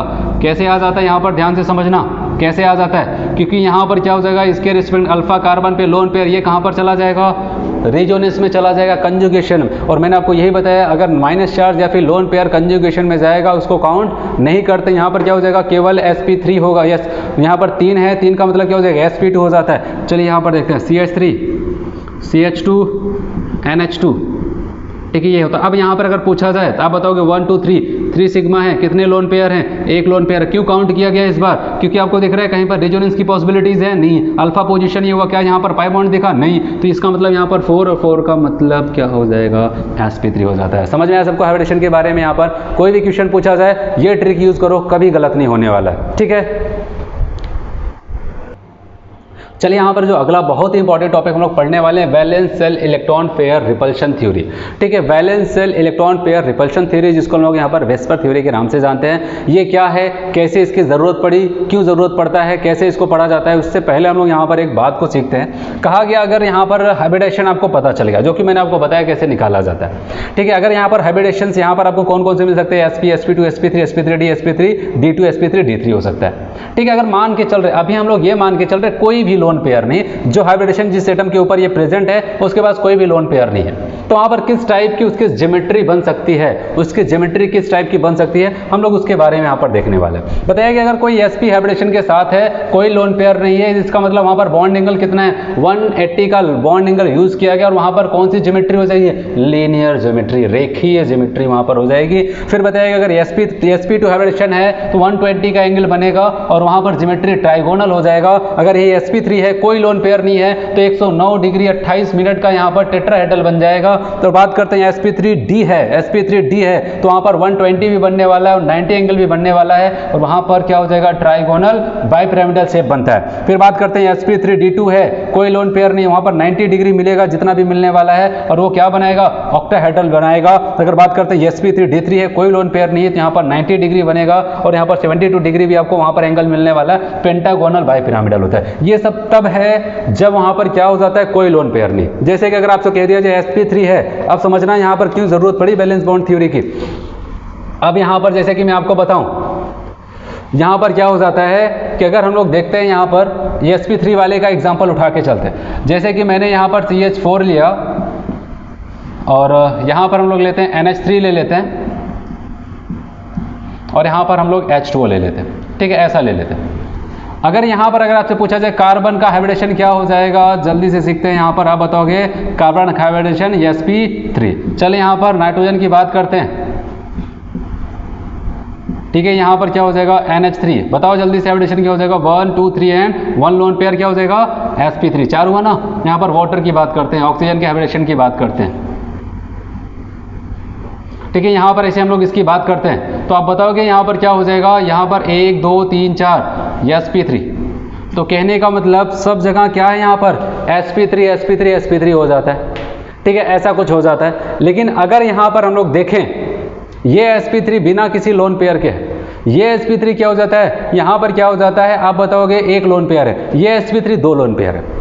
और यहाँ पर हो जाता है, आपको पता है हाइब्रिडेशन सबका सेम है लेकिन ज्योमेट्री बदल जाती है, हाइब्रिडेशन सबका सेम है लेकिन ज्योमेट्री बदल जाती है। आखिर ऐसा क्यों हुआ, आखिर ऐसा क्यों हुआ, ज्योमेट्री क्यों बदल जा रही है, जो जहाँ पर पाया जा रहा है वहाँ पर क्यों नहीं पाया जा रहा है। यहाँ पर जैसे मैंने आपको बताया sp3 था, अगर कोई लोन पेयर नहीं, 109 डिग्री 28 डिग्री का एंगल तो बनना चाहिए था ना sp3 में। बताइए ये तब बनता है जब लोन पेयर 0 होगा, जैसे कि यहाँ पर बनता है। लेकिन जैसे जैसे हम लोग यहाँ पर क्या हो जाता है, यहाँ पर एक लोन पेयर आया, आप बताओगे 2 से 2.5 डिग्री क्या हो जाएगा, एंगल कम हो जाएगा। यहाँ पर एक और आ गया, 2 से 2.5 डिग्री एंगल क्या हो जाएगा, कम हो जाता है। जैसे जैसे एक एक लोन पेयर बढ़ने लगता है, कहा जाता है 2 से 2.5 डिग्री एंगल वहाँ पर कम होने लगता है। फिर ऐसा क्यों हो रहा है, बताया गया यहाँ पर इसलिए हो रहा है क्योंकि यहाँ पर क्या हो जाता है, लोन पेयर के नंबर बढ़ रहे हैं और जब लोन पेयर वहाँ पर बढ़ने लगेगा उसकी वजह से क्या हो जाएगा, कभी एंगल ऐसा था लोन पेयर बढ़ गया, वो सिकुड़ने लगता है, सिकुड़ने लगता है, एंगल क्या हो जाता है, कम होने लगता है। इसी को हम लोग क्या कहते हैं, valence shell electron pair repulsion theory. यहाँ पर बताया गया लोन पेयर में रिपल्शन होता है जिसकी वजह से क्या हो जाएगा, अब एंगल बदलने लगता है। और आपको पता है अगर वहाँ पर लोन पेयर की वजह से एंगल बदल रहा है तो जाहिर सी बात है ज्योमेट्री भी बदल ही तो जाएगी, ऐसा कुछ होता है वहाँ पर। अब बात करते हैं यहाँ पर रिपल्शन की बात करते हैं। सबसे ज़्यादा रिपल्शन कहाँ पर हो जाएगा, ऑर्डर ऑफ रिपल्शन, ठीक है, ऑर्डर ऑफ रिपल्शन की बात करते हैं, ठीक है, ऑर्डर ऑफ रिपल्शन की बात करते हैं तो यहाँ पर बताया गया लोन पेयर के साथ रिपल्शन सबसे ज़्यादा होगा। फिर क्या बताया गया, किसी लोन पेयर का बॉन्ड पेयर के साथ रिपल्शन क्या हो जाएगा, ठीक है, उसका नंबर आएगा। और सबसे कम कहाँ पर हो जाएगा, बॉन्ड पेयर के साथ। अच्छा आपको पता है लोन पेयर बॉन्ड पेयर का मतलब क्या हो जाता है, ये जो बॉन्ड होता है इसको लोग बॉन्ड पेयर कहते हैं और यहाँ पर जो लोन पेयर इसको लोग कहते हैं लोन पेयर, ठीक है, 2 इलेक्ट्रॉन्स होते हैं। तो बताया गया लोन पेयर है तो यहाँ पर रिपल्शन सबसे ज़्यादा होगा, ठीक है। उसके बाद नंबर आता है लोन पेयर का बॉन्ड पेयर, एक लोन पेयर हो एक बॉन्ड पेयर हो, जैसे यहाँ पर लोन पेयर बॉन्ड पेयर है, ठीक है। यहाँ पर क्या हो जाएगा, बॉन्ड पेयर का बॉन्ड पेयर में सबसे कम रिपल्शन हो जाएगा। तो ये रिपल्शन की वजह से अब ज्योमेट्री क्या हो जाती है, कभी ऐसी थी कभी ऐसी हो जाती है, ऐसी हो जाती है। तो रिपल्शन की वजह से आपको पता है लोन पेयर इलेक्ट्रॉन के प्रेजेंट होने की वजह से वहाँ पर एंगल धीरे धीरे सिकुड़ने लगता है, कम होने लगता है, जिसकी वजह से ज्योमेट्री में बदलाव आ जाता है। इसी को कहा जाता है valence shell electron pair repulsion theory कहा जाता है, ठीक है। समझ में आया सबको क्या होता है यहाँ पर। चलिए यहाँ पर हम लोग बात करने वाले हैं कि अगर वहाँ पर लोन पेयर इलेक्ट्रॉन्स के नंबर क्या हो रहे हैं, बढ़ रहे हैं, घट रहे हैं, तो उसकी वजह से स्ट्रक्चर में क्या क्या परिवर्तन आता है, ठीक है। हम लोग यहाँ पर क्या करते हैं, जो भी हाइब्रिडेशन पॉसिबल थे वहाँ पर इसको हाइब्रिडेशन को मैंने लिख दिया और उसके नीचे लोन पेयर के साथ उसका नाम क्या चलेगा उसको हम लोग यहाँ पर देख रहे हैं। चलिए जैसे कि मैंने यहाँ पर बताया, सबसे पहले हम लोग sp3d3 से बात करते हैं, सबसे बड़ा वाला हाइब्रिडेशन है। बताइए यहाँ पर मैक्सिमम लोन पेयर के नंबर यहाँ पर जो मैंने लिखा है 1 2 कहीं पर आपको दिखाई दे रहा है, सबसे पहले इसको देख लो। यहाँ पर 1 होगा, sp3d3 में 1 हो सकता है, केवल एक ही लोन पेयर हो सकता है, अगर कहीं पर होगा तो केवल 1 हो सकता है, इससे ज्यादा नहीं हो सकता। लेकिन sp3d2 की बात करते हैं, यहाँ पर 1 भी हो सकता है, 2 भी हो सकता है। अगर sp3d की बात करते हैं 1 2 3, 1 भी हो सकता है, 2 भी हो सकता है, 3 भी हो सकता है। और sp3 में 1 भी हो सकता है, 2 भी हो सकता है और sp2 में 1। sp के बारे में नहीं सोचना है अभी, मैं आपको लास्ट में बताऊंगा। तो अब देखो एक बढ़ता हुआ क्रम 1 1 2 1 2 3, फिर घटते हुआ 1 2 1 हो जाता है। चलिए इसके स्ट्रक्चर की बात करते हैं, कैसे याद रखना है ये मैं आपको यहाँ पर बता रहा हूँ। बताया कि अगर sp3d3 एक लोन पेयर है तो इसको कहते हैं ऑक्टाहेड्रल। कैसा बन जाएगा? ऑक्टाहेड्रल। लेकिन अगर हम लोग बात करते हैं यहाँ पर अगर sp3d2 है और एक लोन पेयर है तो इसको कहते हैं स्क्वायर पिरामिडल। अगर दो लोन पेयर आ जाता है स्क्वायर प्लेनर आ जाता है। और sp3d के केस में मैक्सिमम लोन पेयर की पॉसिबिलिटीज होती है, 1 भी हो सकता है, 2 भी हो सकता है और 3 भी हो सकता है। अगर एक लोन पेयर है तो उस दौरान इसका स्ट्रक्चर को कहेंगे शीशा शेप्ड। अगर दो है तो वो बदल जाएगा टी शेप्ड। यही था valential electron pair repulsion theory. Electron के नंबर बढ़ते चले जा रहे हैं, वहां पर स्ट्रक्चर बदलता चला जा रहा है, ज्योमेट्री बदलती चली जा रही है। हैबिटेशन तो sp3d ही तो है, लेकिन यहाँ पर एक आया तो शीशा शेप, दो आया तो टी शेप, 3 आया तो लीनियर शेप हो जाता है। चलिए बात करते हैं sp3 में। अगर एक आता है तो उसको कहते हैं ट्राइगोनल पिरामिडल। अगर दो आता है इसको वेंट शेप कहते हैं। और sp2 में केवल एक ही मिलेगा, जब भी मिलेगा अगर sp2 हैबिटेशन है और वहां पर बताइएगा वो क्या हो जाएगा? वेंट शेप हो जाता है। इसके लिए हम लोग यहाँ पर एक कोड लिख लेते हैं जिससे कि आपको आसानी हो जाए इसको समझने में। तो यहाँ पर हम लोग क्या लिखते हैं इसके लिए?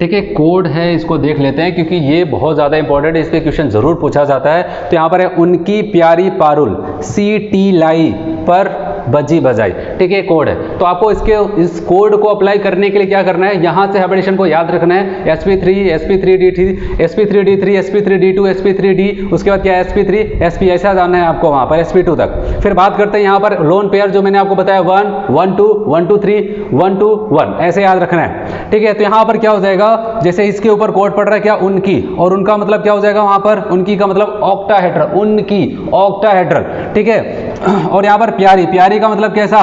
पिरामिडल। और पारुल का मतलब क्या? प्लेनर। प्यारी का मतलब यहाँ पर पिरामिडल, पारुल का मतलब प्लेनर। लेकिन कैसा प्लेनर, कैसा पिरामिडल? आप बताओ कि इसके लास्ट वाले में क्या दिख रहा है? स्क्वायर।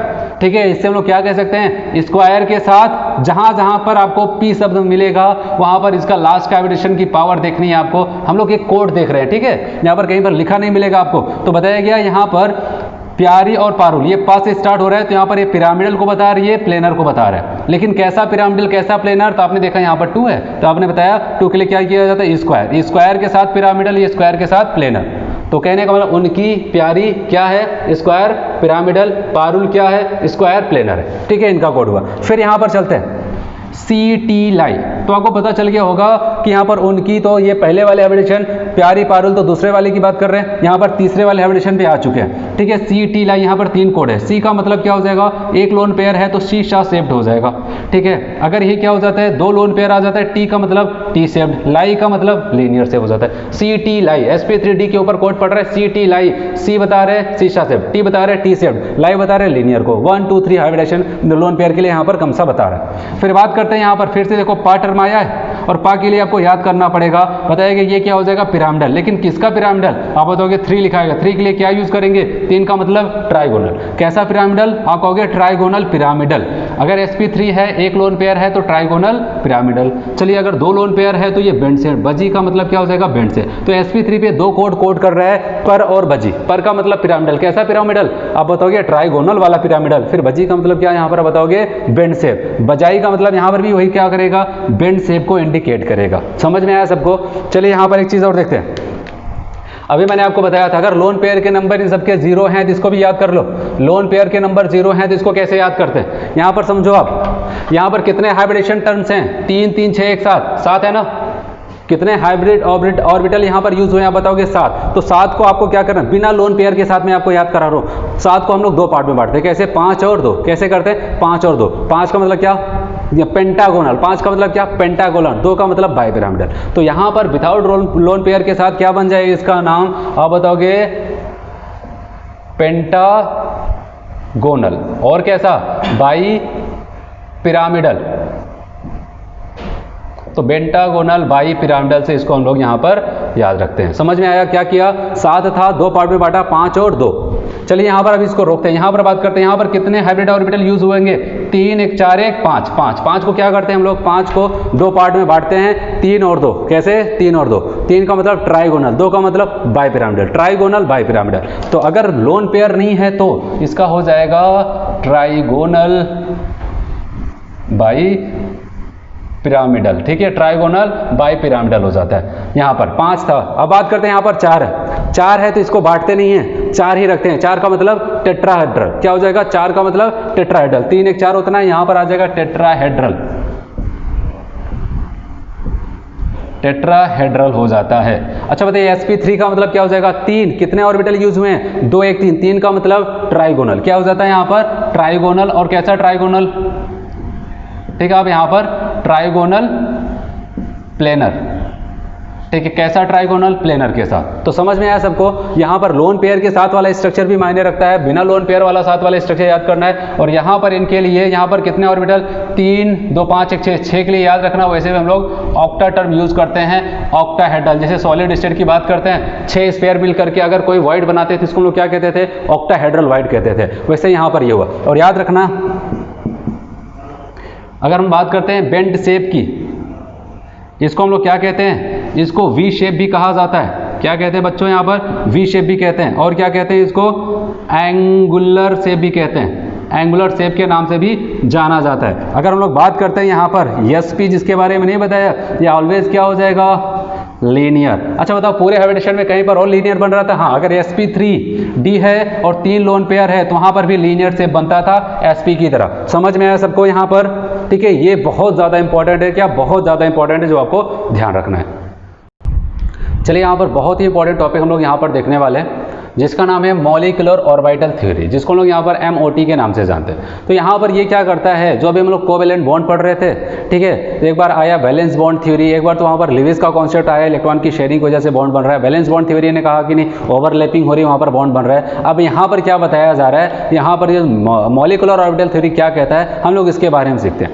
ये कह रहा है कि यहाँ पर जो एटॉमिक ऑर्बिटल्स होते हैं, ठीक है, एटॉमिक ऑर्बिटल्स क्या होते हैं, आपस में ओवरलैपिंग तो करते हैं, और ओवरलैपिंग करने के बाद क्या करते हैं, वहां पर नए ऑर्बिटल्स को जन्म देते हैं। वो नए ऑर्बिटल्स क्या कहलाते हैं, मॉलिक्यूलर ऑर्बिटल्स। एक बार फिर से ध्यान में समझो, बताया कि यहाँ पर क्या हो जाता है कि 2 या फिर 2 से अधिक जितने भी होंगे, ठीक है, आप बताओगे एटॉमिक ऑर्बिटल्स क्या करेंगे, आपस में ओवरलैपिंग करके क्या करेंगे, वहां पर वो आपस में मिलेंगे और नए क्या बनाते हैं, वहां पर नए ऑर्बिटल्स का फॉर्मेशन करता है। उस नए ऑर्बिटल हम लोग क्या कहते हैं, मॉलिक्यूलर ऑर्बिटल्स कहते हैं। और याद रहे, जितने एटॉमिक ऑर्बिटल्स मिलेंगे उतने ही नंबर में क्या करेंगे, नए ऑर्बिटल्स बनेंगे, मॉलिक्यूलर ऑर्बिटल्स। जैसे कि मैंने आपको बताया था कि एग्जांपल के तौर पे कि हम लोग हाइड्रोजन का एग्जांपल लेके चल रहे थे, ऐसे ही लेके चल रहे थे, यहाँ पर H2 बन जाता था, ठीक है, यहाँ पर क्या हो जाता है 1s, ये तो होता है यहाँ पर, ठीक है, ऐसे होता है। तो यहाँ पर एक इसके पास ऑर्बिटल कौन सा है, एटॉमिक ऑर्बिटल S है, इसके पास कौन है, S है, ठीक है, H का मतलब यहाँ पर 1 इलेक्ट्रॉन S है, यहाँ पर क्या है 1 इलेक्ट्रॉन S है। अब ये क्या करते हैं, दोनों सेम एनर्जी लेवल पे हैं, ये क्या करेंगे, आपस में मिलेंगे और मिल करके क्या करते हैं, ये 2 नए ऑर्बिटल को जनरेट करते हैं। कितने ऑर्बिटल हैं यहाँ पर, एटॉमिक ऑर्बिटल 2, कितने नए बनेंगे, 2, जितने मिलेंगे उतने ही नए बनेंगे। जैसे कि मैं आपको बताऊँ, यहाँ पर एक ये हुआ और एक ये हुआ, ठीक है, ये 1s1 ये हुआ, 1s1 ये हुआ, ठीक है। ये जब मिलते हैं तो क्या करते हैं, ये दो लोग मिल रहे हैं ना, तो 2 नए एटॉमिक ऑर्बिटल्स बनेंगे। हमेशा याद रखना, 2 नए एटॉमिक ऑर्बिटल्स बनेंगे, एक को मैं ऊपर दिखा रहा हूँ, एक को हम लोग क्या करते हैं, नीचे देखते हैं, ठीक है। सारी चीज़ें आपको पता है, हम लोग यहाँ पर रिवीजन कर रहे हैं, तो ये चीज़ हो जाती है। ये एनर्जी का बढ़ता हुआ क्रम है, यहाँ पर जो एरो दिखाया गया। अब यहाँ पर क्या हो जाता है कि ये 2 लोग मिले, 2 नए बन गए, 2 लोग मिले, 2 नए बन गए। अब जो 2 नए बने हैं उसको हम लोग क्या कहते हैं, मॉलिक्यूलर ऑर्बिटल कहते हैं। इसी को हम लोग कहते हैं मॉलिक्यूलर ऑर्बिटल, जो नए हैं। और ये जो किनारे लिखा गया थे एटॉमिक ऑर्बिटल, ये किनारे वाले एटॉमिक ऑर्बिटल होते हैं। अब यहाँ पर ऐसा होता है, लेकिन जो नए बनते हैं 2, उसमें से आपको दिखाई दे रहा है ये इनकी एनर्जी लेवल है।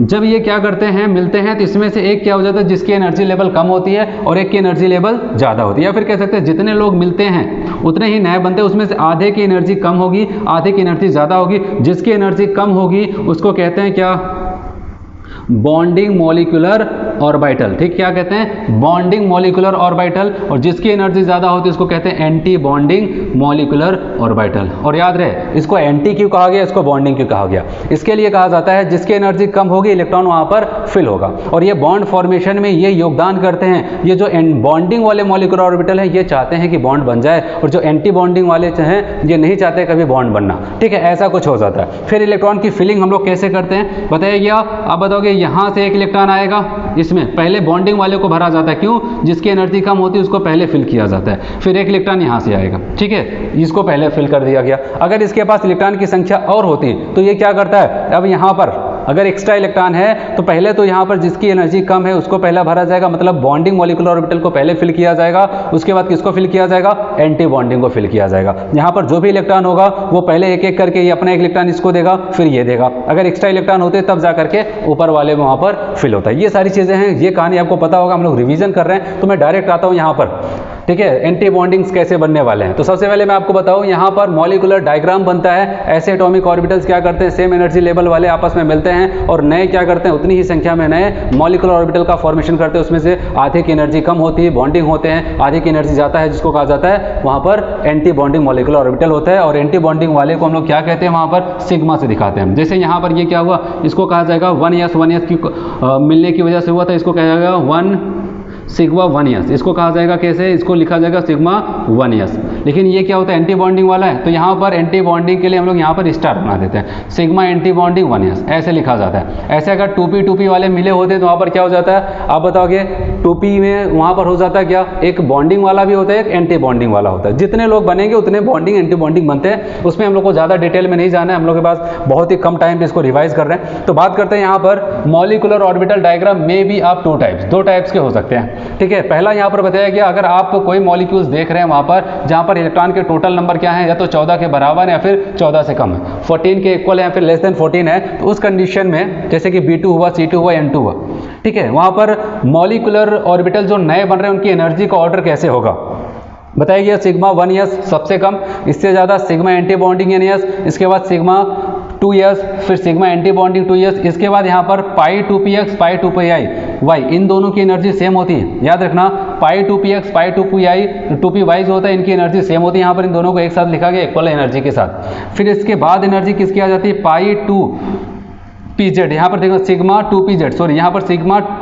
2pz की एनर्जी क्या हो जाती है, पाई 2px पाई 2py से ज़्यादा बताई गई है, और यही आपको यहाँ पर ध्यान देना है जो मैंने दो केस बताया है। इसके बाद क्या हो जाता है, पाई एंटी बॉन्डिंग 2px पाई एंटी बॉन्डिंग 2pi, और सबसे ज़्यादा हमेशा किसका हो जाएगा, pi sigma anti bonding 2pz। अगर यहाँ पर बात करते हैं दूसरा case, if total number of electrons is greater than 14 से ज़्यादा है, 14 से ज़्यादा है, तो वहाँ पर क्या हो जाएगा, जैसे O2 हो गए, F2 हो गए, तो यहाँ पर सब कुछ इसी की तरह है, बस याद रखना सिग्मा 2px का नंबर पहले आ जाता है। किसका नंबर पहले आता है, सिग्मा 2px का नंबर पहले आता है, इसकी एनर्जी कम होती है, 14 इलेक्ट्रॉन है, 14 से ज़्यादा इलेक्ट्रॉन है तो सिग्मा 2pz की एनर्जी लेवल कम होगी, मतलब इसको पहले फिल किया जाएगा, उसके बाद पाई 2px और पाई 2py को फिक्स किया जाएगा, तो वहाँ पर इलेक्ट्रॉन को फिल किया जाएगा। लेकिन यहाँ पर क्या हुआ है, इस केस में जब यहाँ पर आपको दिख रहा है इलेक्ट्रॉन के नंबर 14 के बराबर या फिर 14 से कम है, तो उस कंडीशन में क्या हुआ है, आपको दिख रहा है यहाँ पर सिग्मा 2pz की एनर्जी पाई 2px और पाई 2py से ज़्यादा है, मतलब इनको पहले फिल किया जाएगा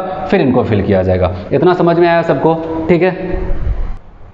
चलिए यहाँ पर हम लोग देखते हैं, अगर आपको मॉलिक्यूलर ऑर्बिटल थ्योरी के बारे में समझ में आया तो हम लोग इसके एप्लीकेशन की बात करते हैं। और एप्लीकेशन में वहाँ पर बताया गया स्टेबिलिटी ऑफ मॉलिक्यूल, कोई मॉलिक्यूल कितना ज़्यादा स्टेबल होगा, ठीक है। हम लोग वहाँ पर अगर हमें मॉलिक्यूलर ऑर्बिटल थ्योरी के बारे में पता है तो वहाँ पर हम लोग बता सकते हैं, क्योंकि वहाँ पर हम लोग देखते थे बॉन्डिंग इलेक्ट्रॉन और एंटी बॉन्डिंग इलेक्ट्रॉन्स। आपको अगर देखना है कितना ज़्यादा स्टेबल, आप बताओगे जितना ज़्यादा नंबर ऑफ वहाँ पर क्या हो जाएगा, बॉन्डिंग इलेक्ट्रॉन होगा, ठीक है, in comparison to anti bonding electrons. अब बताओ वो मॉलिक्यूल्स क्या हो जाएगा, बहुत ही ज़्यादा स्टेबल होगा, ठीक है। अगर यहाँ पर दूसरे की बात करते हैं, दूसरा कॉन्सेप्ट यहाँ पर बताइए कैलकुलेशन ऑफ बॉन्ड ऑर्डर, ये तो बहुत ही ज़्यादा इंपॉर्टेंट है। तो सबसे पहले हम लोग बात करते हैं कैलकुलेशन ऑफ बॉन्ड ऑर्डर को कैसे कैलकुलेट किया जाता है, लेकिन उससे पहले हम लोग यहाँ पर बात करते हैं बॉन्ड ऑर्डर होता क्या। एक सिंपल मतलब कहें कि दो एटम्स के बीच में मैक्सिमम कितने बॉन्ड है, उसी को क्या कहा जाता है, बॉन्ड ऑर्डर, ठीक है। एक सिंपल सा मतलब ये होता है दो एटम के बीच में मैक्सिमम कितने बॉन्ड प्रेजेंट है, उसको बॉन्ड ऑर्डर कहा जाता है। जैसे कि यहाँ पर H2 की बात करते हैं, हाइड्रोजन हाइड्रोजन के बीच में कितने बॉन्ड है, A, तो इसका बॉन्ड ऑर्डर कितना हो जाएगा, आप बताओगे बॉन्ड ऑर्डर इसका 1 हो जाता है। फिर बात करते हैं ऑक्सीजन की बात करते हैं, 2 एटम के बीच में मैक्सिमम कितने बॉन्ड है, आप बताओगे 2, तो इसका बॉन्ड ऑर्डर क्या हो जाता है, ऑक्सीजन का O2 का 2,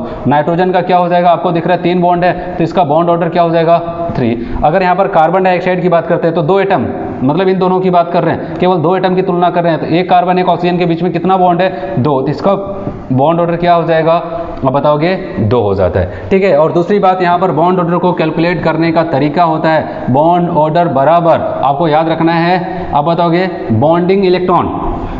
ठीक है, बॉन्डिंग इलेक्ट्रॉन्स माइनस यहाँ पर क्या करना है आपको, एंटी बॉन्डिंग इलेक्ट्रॉन्स, अपान क्या करना है यहाँ पर 2 करना है। ठीक है, याद रखना हमेशा bonding electrons minus anti bonding electrons अपान क्या कर देना वहाँ पर 2 कर देना है, तो आपका वहाँ पर बॉन्ड ऑर्डर निकल के चला जाता है। ठीक है, समझ में आया सबको।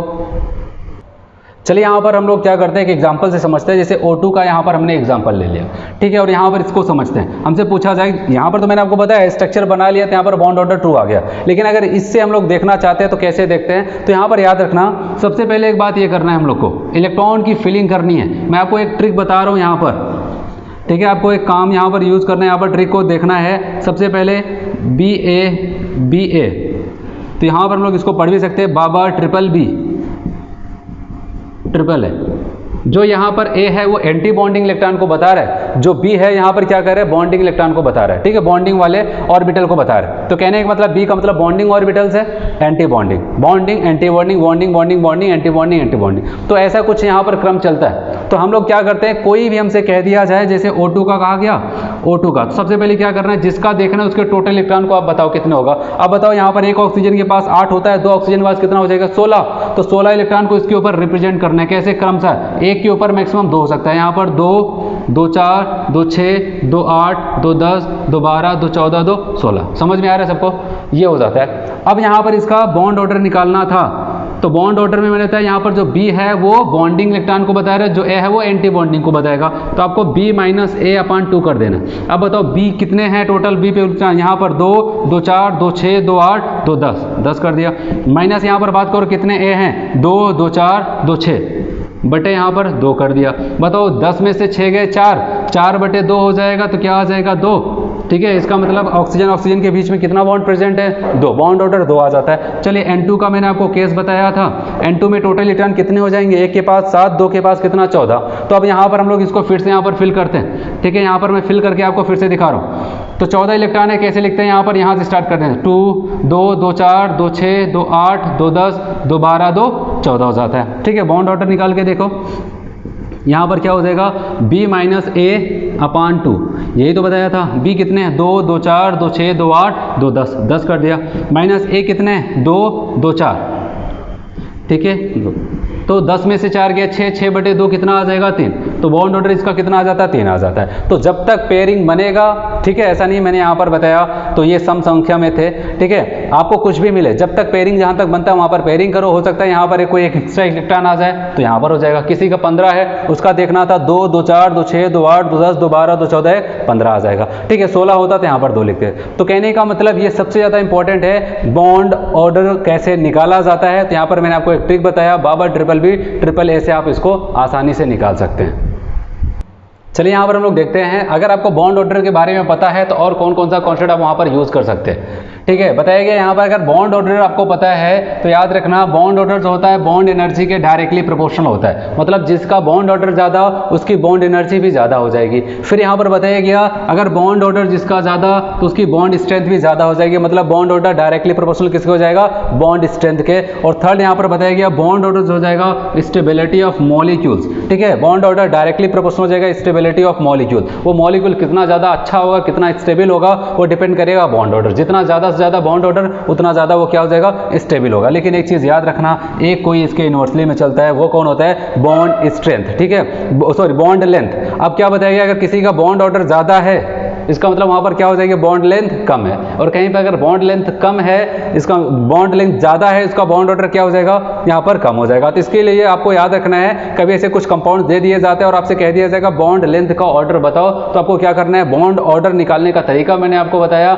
Bonding electron minus anti bonding electron upon 2 कर देना है, ठीक है। उसका उल्टा ऑर्डर जो हो जाएगा, बॉन्ड ऑर्डर का उल्टा ऑर्डर, वो क्या हो जाएगा, बॉन्ड लेंथ का। लेकिन जो बॉन्ड ऑर्डर का ऑर्डर होगा वही बॉन्ड एनर्जी का होगा, बॉन्ड स्ट्रेंथ का होगा, वो स्टेबिलिटी ऑफ मॉलिक्यूल्स का हो जाएगा। समझ में आया सबको यहाँ पर? चलिए यहाँ पर लोग सीखने वाले हैं कि अगर क्या दे दिया जाए, बॉन्ड ऑर्डर आपसे मैंने आपको बताया अभी, जो मैंने आपको वहाँ पर बताया था, ठीक है, कॉन्स्टेंट जो बताया था, बॉन्डिंग एंटी बॉन्डिंग का कॉन्स्टेंट बताया था, वहाँ पर अब मैक्सिमम 20 इलेक्ट्रॉन किसी भी मॉलिक्यूल्स के पास है तो यहाँ वो उसके लिए एप्लीकेबल था, ठीक है। नहीं तो आपको मतलब तो उसका पता ही था, बॉन्ड ऑर्डर का मतलब हो जाता है दो एटम के बीच में मैक्सिमम कितने बॉन्ड्स प्रेजेंट होते हैं, उसी को कहा जाता है बॉन्ड ऑर्डर। अब यहाँ पर हम लोग बात करने वाले हैं bond order in resonating structure. कहीं पर क्या हो रहा है, वो क्या कर रहा है, बॉन्ड वहाँ पर, या फिर कह सकते हैं वहाँ पर रिजोनेटिंग स्ट्रक्चर है, कभी एक बन रहा है कभी दो बन रहा है, वहाँ पर क्या हो जाता है, वहाँ पर बॉन्ड एक जगह से दूसरे जगह पर रोटेट कर रहा है, तो वहाँ पर कैसे निकाला जाएगा, तो यहाँ पर हम लोग देखते हैं, ध्यान से समझना है इसको। बात करते हैं यहाँ पर बॉन्ड ऑर्डर, तो इसको निकालने का तरीका 2 into number of oxygen atom, वहाँ पर कितने ऑक्सीजन एटम हैं, फिर माइनस क्या करना है, उनके ऊपर कितना चार्ज है, ठीक है। जितना चार्ज होगा, चाहे वो प्लस चाहे माइनस जो भी होगा, उसके चार्ज को क्या करना है, यहाँ पर घटा देना है, बटे फिर से क्या करना है, वहाँ पर नंबर ऑफ ऑक्सीजन एटम कर देना है। तो 2 into number of oxygen atom minus charge, फिर से क्या आ रहा है, यही चीज़ फिर से यहाँ पर नंबर ऑफ ऑक्सीजन एटम आ रहा है। जैसे CO3 2 माइनस है, आपसे बताइएगा यहाँ पर बताओ इसका बॉन्ड ऑर्डर क्या होगा, यहाँ पर रिजोनेटिंग स्ट्रक्चर चल रहे हैं, तो बताइए बॉन्ड ऑर्डर क्या हो जाएगा, तो आपको क्या करना था, 2 into number of oxygen atom कितना है 3, माइनस चार्ज कितना है 2, तो आपने यहाँ पर 2 कर दिया, फिर बटे कितना ऑक्सीजन का नंबर यहाँ पर कितना है 3 है, तो आपने क्या किया, यहाँ पर 3 से डिवाइड कर दिया। तो आप बताओगे 3 दूनी 6 माइनस 2 हो जाएगा, कितना आ जाएगा, आप बताओगे 4/3 कितना आ जाएगा, 1.33 यहाँ पर हो जाएगा,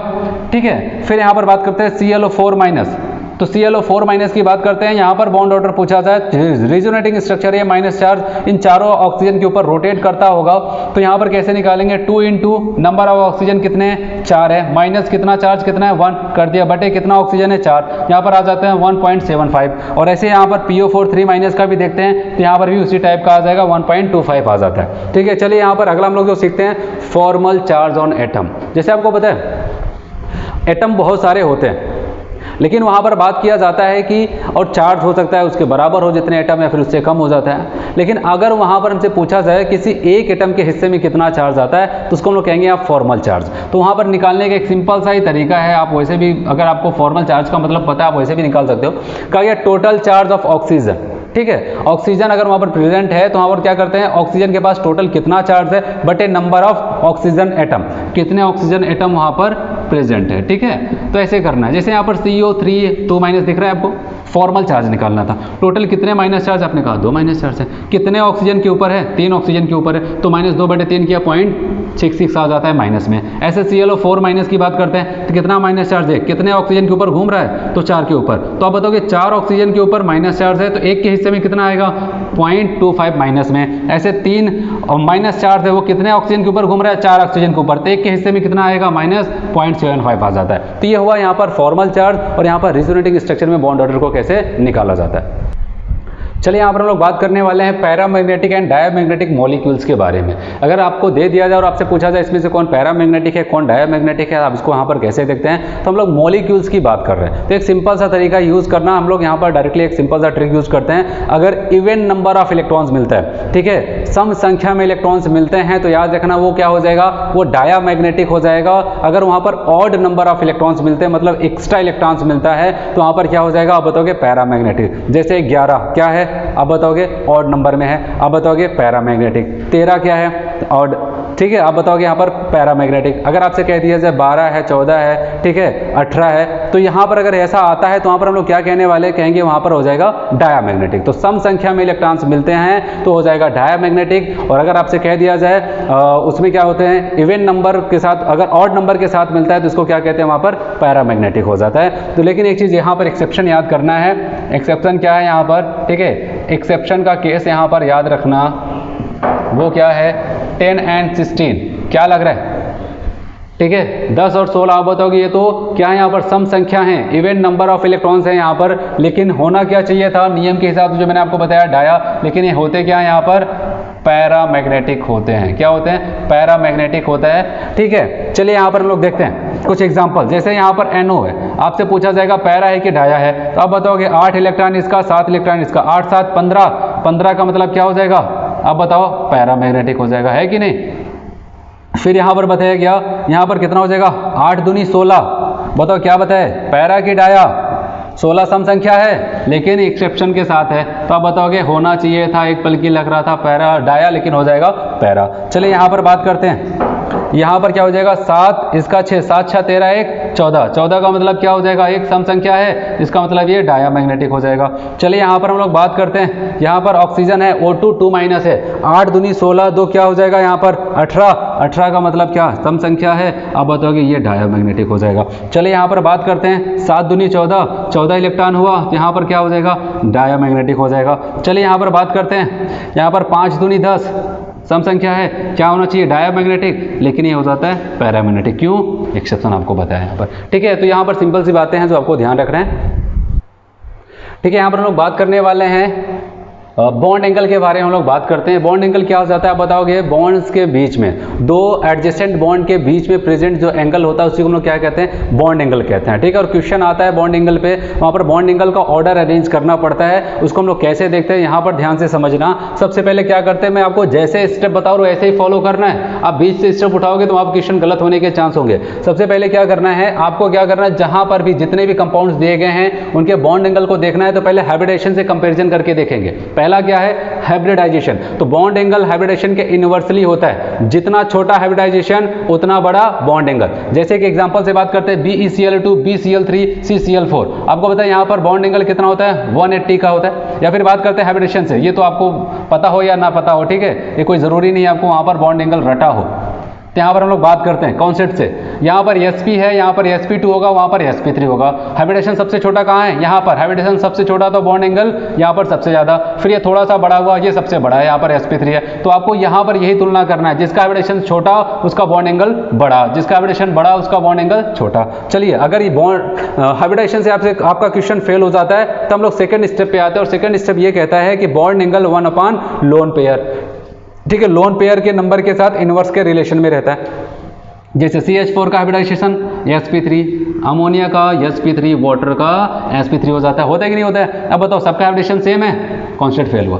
अब दूसरे कॉन्सेप्ट पे आते हैं, वो कहता है कि अगर पहला कॉन्सेप्ट फेल हुआ तब दूसरे पे तभी आना, और बॉन्ड एंगल का क्या हो जाता है, लोन पेयर के इनवर्स हो जाता है। अच्छा बताओ, कार्बन के पास कोई लोन पेयर है, नहीं है, नाइट्रोजन के पास एक है, ऑक्सीजन के पास 2 है। जो जैसे जैसे लोन पेयर बढ़ेगा बॉन्ड एंगल घट जाएगा, या फिर लोन पेयर जहां पर कम होगा वहां पर बॉन्ड एंगल ज्यादा होगा। यहाँ पर एक भी लोन पेयर नहीं, यहाँ पर बॉन्ड एंगल सबसे ज्यादा, फिर यहाँ पर आ जाता है। चलिए आगे बढ़ते हैं, यहाँ पर थर्ड स्टेप पे। अगर इससे भी आपका आंसर नहीं आ रहा है तो हम लोग तीसरे स्टेप पे आते हैं। तो बताइए, तीसरा स्टेप कहता है बॉन्ड एंगल डायरेक्टली प्रोपोर्शनल हो जाता है electron negativity of central atom, electron negativity of central atom. कहा गया यहाँ पर बॉन्ड एंगल, जैसे NH3 PH3 ASH3 दिया गया।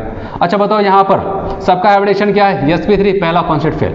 सबके पास लोन पेयर कितने, 1 1 1, आपको पता है सेम फैमिली के मेंबर, तो क्या हो जाएगा, यहाँ पर लोन पेयर का भी कॉन्सेप्ट फेल हो जाता है। अब यहाँ पर बात करते हैं बॉन्ड एंगल को कैसे चेक किया जाए। यहाँ पर बताइए बॉन्ड एंगल क्या निकल, अब देखा है यहाँ पर मैंने बताया सेंट्रल एटम की इलेक्ट्रॉन नेगेटिविटी, नाइट्रोजन की इलेक्ट्रॉन नेगेटिविटी, फास्फोरस और आर्सेनिक सेम ग्रुप की है, और आपको पता है ग्रुप में नीचे जाने पर इलेक्ट्रॉन नेगेटिविटी घटने लगती है। इसका मतलब नाइट्रोजन सबसे ऊपर है, इसकी इलेक्ट्रॉन नेगेटिविटी ज्यादा, तो इसका बॉन्ड एंगल भी ज्यादा।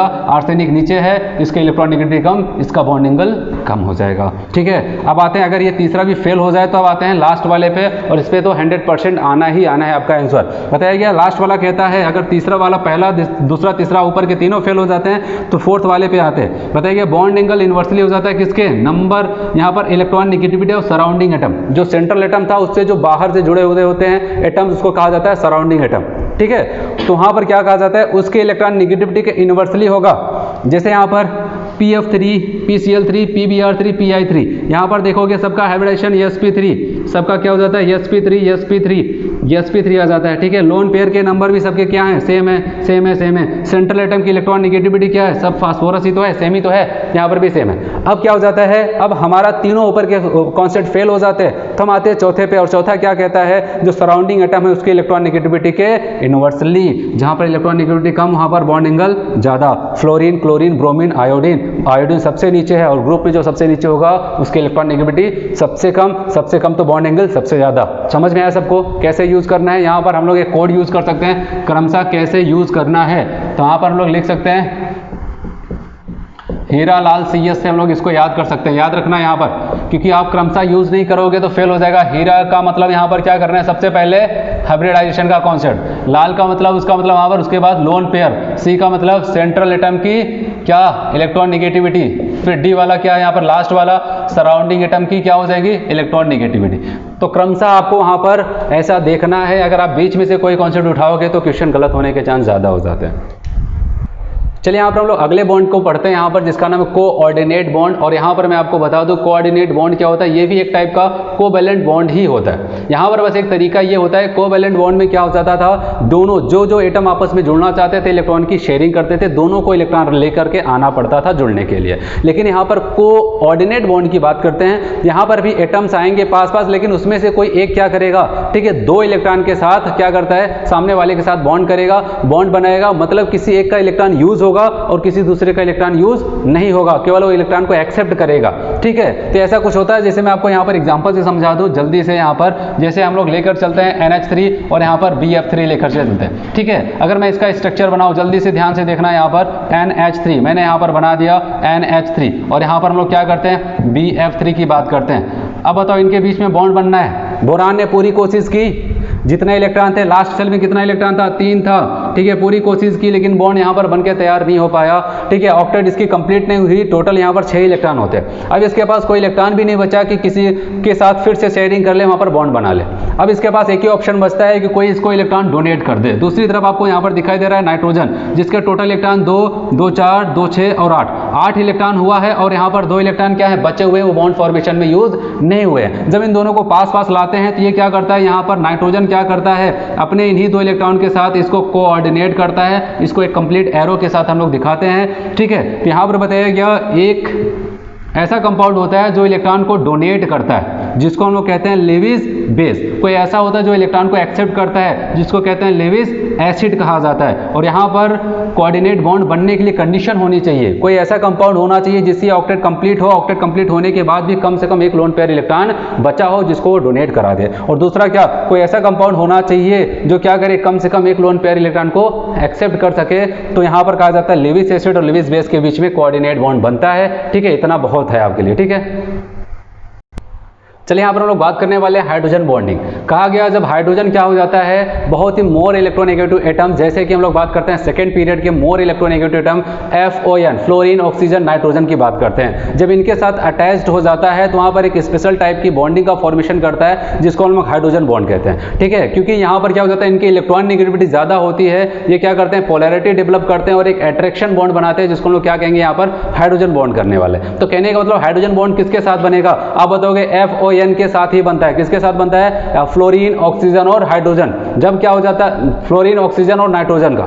ठीक है, जब इनके पास कौन आ जाता है, हाइड्रोजन आ जाता है। हाइड्रोजन एक स्पेशल टाइप के बॉन्ड का फॉर्मेशन करता है, जिसको लोग कहते हैं यहाँ पर हाइड्रोजन बॉन्ड। और आपको बताया, मैंने आपको बताया था ये बहुत ही वीक बॉन्ड होता है। ठीक है, बात करते हैं यहाँ पर 2 टाइप्स के हाइड्रोजन बॉन्डिंग होते हैं। एक होता है इंटरमोलिकुलर हाइड्रोजन बॉन्डिंग, एक दूसरा होता है इंट्रामोलिकुलर। इंटर का मतलब होता है बिटवीन 2 मॉलिक्यूल्स, 2 मॉलिक्यूल्स के बीच में जो हाइड्रोजन बॉन्डिंग बनता है उसको कहा जाता है इंटरमोलिक्यूल। और इंट्रा का मतलब एक ही मॉलिक्यूल्स है, वो आपस में ही क्या करते हैं, एक और बॉन्डिंग बना लेते हैं, हाइड्रोजन बॉन्डिंग आपस में ही बना लेते हैं, तो वहां पर कहा जाता है इंट्रामोलिकुलर हाइड्रोजन बॉन्डिंग। जैसे कि हम लोग बात करते हैं, अगर HF की बात करते हैं, NH3 की बात करते हैं, H2O की बात करते हैं, इसमें इंटरमोलिकुलर हाइड्रोजन बॉन्डिंग। जैसे यहाँ पर एक HF आपको दिखाया गया, इस F का क्या हो जाता है, एक दूसरा HF है, इनके बीच में यहाँ पर हाइड्रोजन बॉन्डिंग होता है। जो डॉट डॉट से दिखाया गया वो हाइड्रोजन बॉन्डिंग है। ठीक है, यहाँ पर HF हुआ तो इनके बीच में ऐसे क्या हो जाता है, ये एक दूसरे के साथ हाइड्रोजन बॉन्डिंग वहां पर बनाते चलते हैं। जैसे अमोनिया की बात करते हैं, ये अमोनिया का एक मॉलिक्यूल हुआ, एक दूसरा मॉलिक्यूल हुआ, इनके बीच में क्या हो जाता है, यहाँ पर हाइड्रोजन बॉन्डिंग हो जाता है। वाटर की बात करते हैं तो यहाँ पर भी एक वाटर मॉलिक्यूल, ये दूसरा वाटर मॉलिक्यूल, यहाँ पर क्या हो जाता है, हाइड्रोजन बॉन्डिंग हो जाता है। ठीक है, अगर हमसे पूछा जाए स्ट्रेंथ ऑफ हाइड्रोजन बॉन्डिंग, अभी मैंने आपको बताया